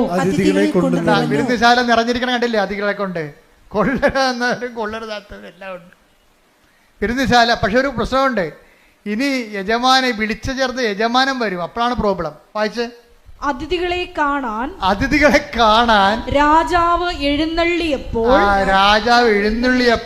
വിവാഹ വസ്ത്രം ധരിക്കാത്ത കിടക്കുന്ന ചട്ടിങ്കലോ എന്താ കാര്യം? വിവാഹ വസ്ത്രം ധരിക്കാത്ത ഒരാളെ അവിടെ കണ്ടു. രാജാവ് അവനോട് ചോദിച്ചു, സ്നേഹിത, പല്ല് തേക്കാത്തവനെ, വിവാഹ വസ്ത്രം ധരിക്കാതെ നീ ഇവിടെ പ്രവേശിച്ചത് എങ്ങനെ? അവൻ മൗനം അവലംബിച്ചു, മിണ്ടിയില്ല. അപ്പൊ അതിന്റെ കാര്യം 5-10 കേസുണ്ട്. പക്ഷെ ഒരു പ്രശ്നമുണ്ട്, ഇതിൽ നിന്ന് തൽക്കാലം കേസിലും ജാമ്യത്തിനായിട്ട് ഉടമ്പടി ചെയ്തിരിക്കണത്. പക്ഷെ മനസ്സിരിപ്പ് എന്താണ്? ജാമ്യം കിട്ടിയാലും അവരുടെ പണി കൊടുക്കുമെന്ന്. അതല്ലേ? അതാണ് പ്രശ്നം. കൊള്ളരാവുന്നവരെയും കൊള്ളരുതാത്തവരെയും വിളിച്ചിരിക്കുകയാണ്. നിങ്ങളാരും തെറ്റിദ്ധരിക്കൊന്നും വേണ്ട. നിങ്ങൾ നിങ്ങളുടെ തെറ്റിൽ നിലനിൽക്കാൻ തീരുമാനിച്ചെങ്കിലേ അടുത്ത ഭാഗം വായിച്ചേ. അപ്പോൾ രാജാവ് പരിചാരകന്മാരോട് പറഞ്ഞു. ആരോട്? എന്താ സ്നേഹിത, വിവാഹ വസ്ത്രം എവിടെയെന്ന്? എന്താ കാര്യം? കൃപയാണ് വിവാഹ വസ്ത്രം. ആദ്യം കൃപ നഷ്ടപ്പെട്ട കക്ഷികളാണ് ഇല കൊണ്ട് തുണി ഉണ്ടാക്കി, അത്തി ഇല കൊണ്ട് തുണി ഉണ്ടാക്കി ജീവിച്ചിട്ട് അവസാനം ദൈവം ഗെറ്റ് ഔട്ട് അടിച്ചത്. അടുത്ത ഗെറ്റ് ഔട്ട് അടി തന്നെ കണ്ടില്ലേ? ആദ്യത്തിനും ഗെറ്റ് ഔട്ട് അടിച്ചില്ലേ? എന്താ കാര്യം? ദൈവത്തിൻ്റെ കൽപ്പനകൾ പാലിച്ചില്ല. അതുകൊണ്ട് പിന്നെ പുറത്തിറക്കിയപ്പോഴാണ് അവന്മാർക്ക് തുണിയില്ലെന്ന് മനസ്സിലായത്.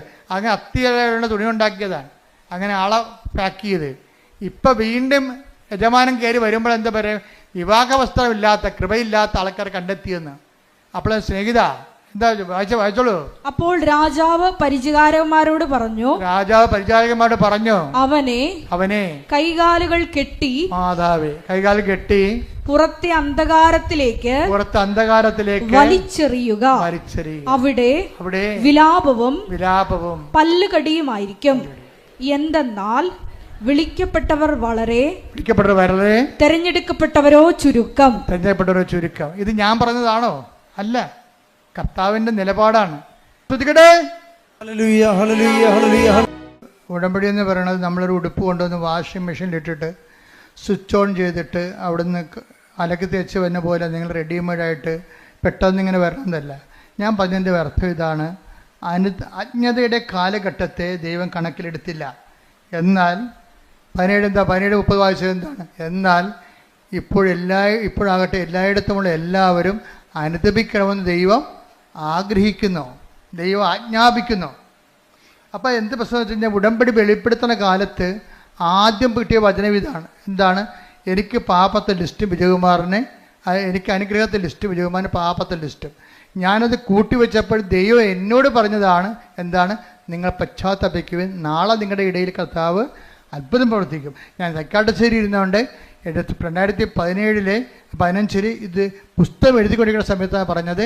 നാളെ എന്ന് പറഞ്ഞ പഴയ നിയമത്തിലാണ്, പുതിയ നിയമത്തിൽ ഇന്നാണെന്ന്. കാര്യം പശ്ചാത്താപത്തിന് സമയബന്ധിതമായിട്ട് ചുരുക്കം ഉണ്ടാകുമെന്ന് സക്കേവൂസിന്റെ കർത്താവ് പറഞ്ഞത്.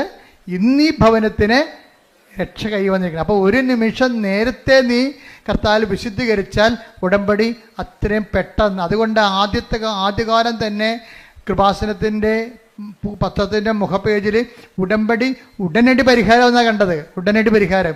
ഇപ്പോഴും അത് മാറ്റിയിട്ടൊന്നുമില്ല. കാര്യം നമ്മൾ ആ ഫ്രണ്ട് പേജിലൊക്കെ നോക്കിക്കഴിഞ്ഞാൽ മനസ്സിലാകും ഉടനടി ഉണ്ടായ പരിഹാരങ്ങൾ തന്നെ എഴുതിയിരിക്കണം അവിടെ. ഉടമ്പടി എടുത്തപ്പോൾ ഇന്ന് ഈ ആഴ്ച നടന്നിട്ടുള്ള കാര്യങ്ങളാണ് അവിടെ എഴുതിയിരിക്കുന്നത്. അതാണ് അത് മാറ്റമില്ല. അതിനെ ഞാൻ പറഞ്ഞു വരുന്നതിൻ്റെ കാരണം അനുതാപവും അനുഗ്രഹവും തമ്മിൽ ഭയങ്കരമായി ഇൻ്റർ കണക്റ്റഡ് ആണ്. ഇപ്പം ജെയ്സനെ സംബന്ധിച്ചിടത്തോളം അനുതാപവും കിട്ടിയപ്പോൾ എന്നാ പറ്റി? 12 കൊല്ലം മുമ്പ് നടന്ന സംഭവമാണ് ഇപ്പോൾ എഴുതിയിരിക്കുന്നത്. 2012 ഗ്രീസിൽ റെസ്റ്റോറൻറ്റിൽ അപേക്ഷ കൊടുത്തിരിക്കുന്നത്. 2012 വരെ ആരും കോൾ ഫോർ ചെയ്തില്ല. ജേസൺ പറഞ്ഞ ഷങ്കൻ വിസയ്ക്ക് വേണ്ടിയാണ് ഞാൻ അപേക്ഷിച്ചത്. അതിൽ ഡോക്യുമെൻ്റ് മുഴുവനും തെറ്റായിരുന്നു. അപ്പോൾ അതിനെ പ്രാർത്ഥിക്കാൻ പോലും എനിക്ക് പറ്റത്തില്ലായിരുന്നു ഷങ്കൻ വിസയ്ക്ക്. പക്ഷേ ഞാനെങ്ങനെ പ്രാർത്ഥിക്കും? അത് കാരണം എനിക്ക് അനുതാപം ഉണ്ടായി. കർത്താവേ, ഞാൻ വിസ ചെയ്തിരിക്കണത് തെറ്റായിരുന്നല്ലോ. എനിക്ക് അനുതാപം ഉണ്ടായി. അനുതാപം ഉണ്ടായപ്പോൾ 12 പോയിട്ട് 24 ആയപ്പോൾ ജെയ്സൺ അനുദപിച്ചപ്പോൾ എന്ത് ചെയ്ത് അവർ ആ 12 കഴിഞ്ഞിട്ട് 10 വർഷത്തിന് ശേഷം ആ വിസ കോൾ ഫോർ ചെയ്യുകയാണ്. എന്താ? അതായത് ആ അനുതാപം അനുഗ്രഹം സ്പീഡാകും. നമ്മൾ എന്തുകൊണ്ടാണ് അത് താമസിക്കണമെന്ന് വെച്ച് കഴിഞ്ഞാൽ അതിൻ്റെ കാര്യം അനുതാപം തന്നെയാണ് എൻ്റെ പ്രധാനപ്പെട്ട കാര്യം. അനുഗ്രഹം താമസിക്കാനുള്ള പ്രധാനപ്പെട്ട കാര്യങ്ങൾ ഒന്ന് അനുതാപം തന്നെയാണ്. നിലപാട്, സംസാരം, ചെയ്തികൾ, ശീലങ്ങൾ, അതുപോലെ എല്ലാം നിലപാടുകളെല്ലാം. പിന്നെ ദൈവത്തിന് പ്രയോജനമുള്ള വ്യക്തികളായിട്ട് മാറണം. കാരണം നിങ്ങൾ എന്ത് ചെയ്തു എന്നുള്ളതല്ല, you have done it with what disposition. നിങ്ങൾ എന്ത് മനോഭാവത്തില്ലേ? അതുകൊണ്ടാണ് ആ വിധവയുടെ ചിലിക്കാശ് എടുത്ത് ശ്രുതികട്ടെ. ഹല്ലേലൂയ, ഹല്ലേലൂയ, ഹല്ലേലൂയ, ഹല്ലേലൂയ. യേശുവേ നന്ദി. ഹല്ലേലൂയ, ഹല്ലേലൂയ, ഹല്ലേലൂയ. യേശുവേ ആരാധന, ആരാധന, ആരാധന, ആരാധന. യേശുവേ നന്ദി. മഹത്വം, മഹത്വം, മഹത്വം. ഹല്ലേലൂയ. ലൂക്ക 21:2. ദരിദ്രയായ ഒരു വിധവ, ദരിദ്രയായ വിധവ 2 ചെമ്പുതുട്ടുകൾ ഇടുന്നത് അവൻ കണ്ടു. അവൻ പറഞ്ഞു, ദരിദ്രയായ ഈ വിധവ മറ്റെല്ലാവരെയും കൂടുതൽ നിക്ഷേപിച്ചിരിക്കുന്നു എന്ന് സത്യമായി ഞാൻ നിങ്ങളോട് പറയുന്നു. അപ്പൊ അച്ഛൻ നേരത്തെ പറഞ്ഞില്ലേ, ദൈവത്തെ വിശ്വസിക്കുന്നതല്ല വിഷയം, ദൈവത്തെ കൊണ്ട് വിശ്വസിപ്പിച്ചെടുക്കുന്നതിലാണ് വിഷയം. അതാ റിസ്ക്. ഇപ്പം മറ്റെല്ലാവരെയും കാളെന്ന് പറഞ്ഞില്ലേ, ചാക്ക് കണക്കിന് ചില്ലിക്കാശ് പണ്ടടുത്ത് തള്ളിയ ആൾക്കാരുണ്ട്. അവരെ ദൈവം വിശ്വസിക്കണില്ല. അതാ ഒരു ഉപജീവനത്തിനുള്ള വക മാത്രം ഉണ്ടായിരുന്ന ആളാണ് ഇട്ടിരിക്കണത്. അതിലാണ് ദൈവം വിശ്വസിക്കണത്. വാട്ട് ഡിസ്പോസിഷൻ, നമ്മുടെ മനസ്സിലിരിപ്പ് എന്താണെന്നാ. കഴിഞ്ഞ ഒരു 6 മാസം മുമ്പ് ഒരു സാക്ഷ്യം ഞാൻ കണ്ടായിരുന്നു. അതായത് കാല് പഴുത്തിരിക്കുകയാണ്. കാല് പഴുത്തിട്ട് ആ പഴുത്ത കാലും വെച്ചുകൊണ്ട് തൊത്തിയും മുടന്തിയും പോയി പത്രം കൊടുത്തുകൊണ്ടിരിക്കണേ. അത് എല്ലാ വീട്ടിലും ഇങ്ങനെ ഈച്ച വാർത്ത് കർത്താവിനെ കുറിച്ച് സംസാരിച്ചുകൊണ്ടിരിക്കും. അതാണ് വിശേഷവിധിയായി നിങ്ങൾ എന്താണ് ചെയ്യണത്? അവിടെ സാക്ഷ്യം കേൾക്കണം. എൻ്റെ ദൈവപൈതലേ, കർത്താവ് നിന്റെ ഡിസ്പോസിഷൻ കറക്റ്റാണെങ്കിലേ, നീ ആത്മാർത്ഥമാണ് ദൈവത്തെ സ്നേഹിക്കണം, ദൈവത്തിന് ഒരു നിമിഷം വിശ്വസിക്കാൻ കഴിഞ്ഞാൽ അപ്പക്കത്ത് ഉടമ്പടി. എന്താ കാര്യം വെച്ച് കഴിഞ്ഞാൽ നീ സത്യസന്ധയാണ്, ദൈവത്തെ മനസ്സിലാകും. ഉടമ്പടി വിശ്വാസത്തെക്കാളുപരി വിശ്വസ്തയുടെ പദ്ധതിയാണ്. കൈയടിക്കട്ടെ, ശ്രദ്ധിക്കട്ടെ.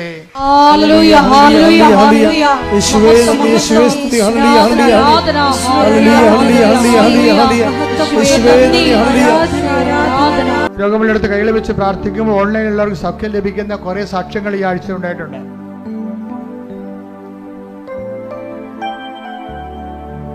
അച്ഛൻ പ്രാർത്ഥിച്ചുകൊണ്ടേയിരിക്കും. നമ്മൾ കർത്താവിൻ്റെ വചനം കേട്ട് വിശുദ്ധീകരിച്ചും ശക്തീകരിച്ചും ഇരിക്കുന്ന ദൈവാഭിഷേകത്തിൻ്റെ സമയമാണ്. അതുകൊണ്ട് നിങ്ങൾ രോഗമുള്ളിടത്തേക്ക് കൈകൾ മാറ്റിക്കൊണ്ടേയിരിക്കണം, മാറ്റി പ്രാർത്ഥിച്ചുകൊണ്ടേയിരിക്കണം. നിങ്ങളുടെ ബന്ധുക്കൾ, സ്വന്തപ്പെട്ട സഹോദരങ്ങൾ ഇവിടെ ഇല്ല എന്നുണ്ടെങ്കിൽ അവർക്ക് വേണ്ടി നിങ്ങൾക്ക് നിങ്ങളുടെ ശരീരത്തെ കൈവച്ച് പ്രാർത്ഥിക്കാവുന്നതാണ്. എല്ലാം കാണുന്ന ദൈവം എല്ലാത്തിനും തട്ടിപ്പ് ചെയ്യട്ടെ. ശ്രദ്ധിക്കട്ടെ.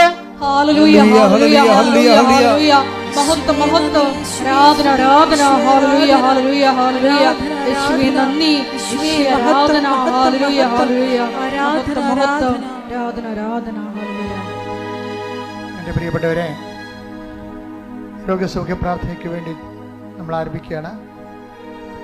എൻ്റെ മക്കൾ, ഇത് വളരെ ലളിതമാണ്. എന്താ കാര്യത്തിൽ അമ്മ മാതാവ് ഞാൻ പ്രാർത്ഥിക്കുമ്പോൾ എനിക്കുണ്ടാകുന്ന ഒരു ആത്മവിശ്വാസം എന്താണെന്ന് നിങ്ങൾക്കറിയാവോ? ഞാനൊരു അംബികസിലേക്ക് പൗലോസപ്പോസ്തലൻ പറയുന്ന പോലെ ഞാൻ അന്തരീക്ഷത്തിൽ ഇടിക്കുകയല്ല, ഞാൻ മൂക്കിന് നോക്കി ഇടിക്കണ. എന്താ കാര്യം? കൃപാസനത്തിൻ്റെ പ്രാർത്ഥനകൾ എന്ന് പറയുന്നത് അമ്മയുടെ പ്രത്യക്ഷീകരണത്തിൻ്റെ അടിസ്ഥാനത്തിലുള്ള പ്രാർത്ഥനകളാണ്. അതിൻ്റെ ജീവിക്കുന്ന സാക്ഷിയാണ് ഞാൻ. ഇപ്പം അമ്മയുടെ പ്രത്യക്ഷീകരണം സ്ഥിരീകരിക്കേണ്ടത് അമ്മയുടെ കൂടെ ആവശ്യമാണ്. അതുകൊണ്ട് അമ്മയുടെ മധ്യസ്ഥതയിൽ നിങ്ങൾ എന്ത് ചെയ്താലും ദൈവം അത് ചെയ്തു തരും. കാര്യം അമ്മയുടെ പ്രത്യക്ഷീകരണം ദൈവികമായ പദ്ധതിയാണ്. ശ്രദ്ധിക്കട്ടെ.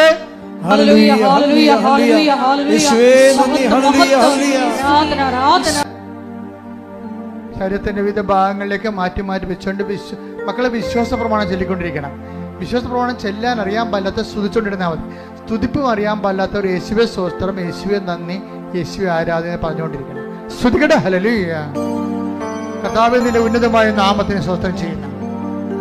കർത്താവേ നിന്റെ വിശുദ്ധ പൗരോഹിത്യത്തെ മഹത്വപ്പെടുത്തണമേ. കർത്താവേ സഭയിലുള്ള സാന്നിധ്യം പ്രകടമാക്കണമേ. 39 വർഷം ഞാൻ അർപ്പിച്ച കൃപാന്റെ യോഗ്യതയാണ്. കൃപാസാൽത്താറെ ജീവനോടെ പ്രത്യക്ഷപ്പെട്ട പരിശുദ്ധ അമ്മയുടെ മാധ്യസ്ഥ കർത്താവെ നിന്റെ തിരുമുറിവാകുന്ന വലതുകരം അനുഗ്രഹത്തിന്റെ അഭിഷേക കരങ്ങള് അങ്ങനെ മക്കളുടെ ശിരസ് വെക്കണമേ. അടിപ്പിണർ പോലെ വൈതാക്കാലം പോലെ ദൈവികമായ ശക്തി നിങ്ങൾക്ക് ഇടിച്ചിറങ്ങട്ടെ. കർത്താവിന്റെ കരുണ, കർത്താവിന്റെ കരുണ, കർത്താവിന്റെ വിശുദ്ധമായ രക്തം, കർത്താവിന്റെ ശക്തി, സ്വർഗീയ ശക്തി, ദൈവിക ശക്തി, സുവിശേഷത്തിന്റെ ശക്തി ഈ നിമിഷം ഇടിച്ചിറങ്ങട്ടെ. ആന്തരിക രോഗങ്ങള്, മാനസിക രോഗങ്ങള്, ആത്മഹത്യാ ബോധങ്ങള്, അതുപോലുള്ള എല്ലാവിധ രോഗങ്ങള് യേശുവിന്റെ നാമത്തില് മാറിപ്പോകട്ടെ. പരിശുദ്ധ പരമ ദിവ്യകാരുണ്യത്തിന് ആരാധനയും സ്തുതിയും പുകഴ്ചയും ഉണ്ടാകട്ടെ. എന്റെ പ്രിയപ്പെട്ടവരെ, ഉദരരോഗങ്ങള് സൗഖ്യപ്പെടാൻ വേണ്ടി പ്രാർത്ഥിക്കുന്ന സമയമാണ് ഇനിയുള്ളത്. കരൾ രോഗങ്ങള് ആ സമയത്ത് കരളിൻ്റെ അവിടെ കൈവെക്കണം. ഹൃദയ രോഗങ്ങള്, ബ്ലോക്കുള്ളവര്, ചിലപ്പോൾ നിങ്ങളായിരിക്കത്തില്ല, ചിലപ്പോൾ നിങ്ങളുടെ അപ്പനായിരിക്കും. അപ്പം നിങ്ങൾ അപ്പൻ്റെ പേരിൽ നിങ്ങളുടെ നെഞ്ചത്തെ കൈവെക്കണം. മാതാവിൻ്റെ പ്രത്യക്ഷീകരണത്തിൻ്റെ സന്നിധാനത്തിൽ വന്നിരിക്കുന്നതാണ്. നിങ്ങൾ കണ്ണുനീരോടെ പ്രാർത്ഥിക്കേണ്ട സമയമാണിത്. അമ്മ ഈ വിഷയം ഏറ്റെടുത്താൽ പിന്നെ നമുക്ക് പിന്നീട് അലയേണ്ട കാര്യമുണ്ടാകത്തില്ല. അതുകൊണ്ട് തക്ക ജെയ്സൺ അവസാനം പറയുന്നൊരു സമയമുണ്ട്, ഞാൻ യഥാർത്ഥ സ്ഥലത്താണ് വന്നതെന്ന്. ആ ഒരു ബോധ്യം ഉണ്ടാകണമെന്നുണ്ടെങ്കിൽ അനുഭവത്തിൽ നിന്നുണ്ടായ ബോധ്യമാണ്. നിങ്ങൾ ആ വിശ്വാസികളുടെ അനുഭവം പങ്കുചേർന്നുകൊണ്ടാണ് നമ്മൾ ഓർക്കുക അമ്മയുടെ പ്രത്യക്ഷീകരണ സന്നിധാനത്തിൽ നിൽക്കുക. നിന്റെ ജീവിതത്തിൻ്റെ എല്ലാ വിഷയങ്ങളും നടുവിന് വേദനയുള്ളവരുണ്ടാകും. ഞാൻ ഒരു ദിവസം ഒരു 10 പേരെങ്കിലും വിക്സിനും അതുപോലെ തന്നെ ഇടുപ്പലിനും വേദനയുള്ളവർ പ്രാർത്ഥിക്കാറുണ്ട്. പക്ഷേ അവരിവിടെ വരുന്നവർക്കല്ലേ ആ സൗഖ്യം വരത്തുള്ളൂ. പക്ഷെ നിങ്ങൾ ഒത്തിരി പേര് അതുണ്ടെങ്കിൽ ആ സമയത്ത് നിങ്ങൾ കൈ ആ നടുവിന് വെക്കണം.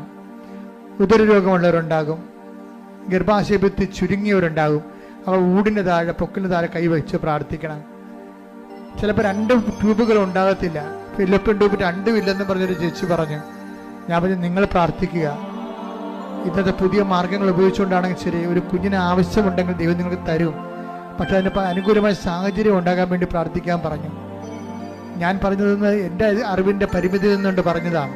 പക്ഷേ ദൈവത്തിൻ്റെ പരിമിതികളിലാണ്, അപരിമിതമായ ശക്തിയിലാണ് നിങ്ങൾ വിശ്വസിക്കുന്നത്.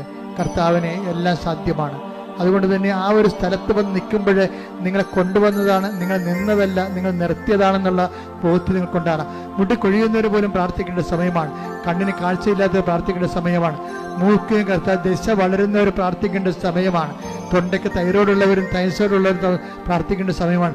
ശരീരം വല്ലാണ്ടിരുന്ന് ചൂടാകുന്നവരുണ്ട്, ഉറക്കമില്ലാത്തവരുണ്ട്, പ്രഷർ കൂടുന്നവരുണ്ട്, ഷുഗർ കുറയാത്തവരുണ്ട്. അവരെല്ലാം പ്രാർത്ഥിക്കേണ്ട സമയമാണ്. അസ്ഥിവേദനക്കാർ പ്രാർത്ഥിക്കേണ്ട സമയമാണ്. ശരീരം പൊട്ടി ഒരുക്കുന്നവർ, വെള്ളപ്പാണ്ടുള്ളവരും അലർജി ഉള്ളവരും പ്രാർത്ഥിക്കേണ്ട സമയം. ഇട്ടിമുഴക്കം പോലെ ശ്രുതിക്കട്ടെ. ഹല്ലേലൂയ. ഉന്നതമായ നാമത്തെ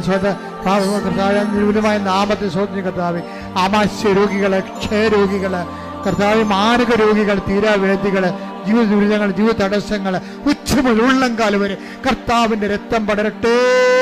അസ്ഥി രോഗികളെ കർത്താവ്, പേശി രോഗികളെ, ശിഷ്ടമുള്ളവരെ കർത്താവേ, കർത്താവ് മുഴകളുള്ളവരെ കർത്താവേ, കർത്താവ് സ്പർശിക്കണമേ. അടിപ്പിടർ പോലെ വൈതാഘാതം പോലെ ദൈവികമായ ശക്തി കൃപാസന ആൾത്താരെ ജീവിത കർത്താവിന് കൃപാസനത്തിന്റെ ആൾത്താരെ പരിശുദ്ധ അമ്മ പ്രത്യക്ഷപ്പെട്ടതാണെങ്കിൽ ആ പ്രത്യക്ഷീകരണത്തെ സ്ഥിരീകരണത്തിന്റെ അടയാളമാകാൻ യേശുവിന്റെ നാമത്തിൽ മാരക രോഗങ്ങൾ സൗഖ്യം പ്രാപിക്കട്ടെ. ശ്രദ്ധിക്കട്ടെ.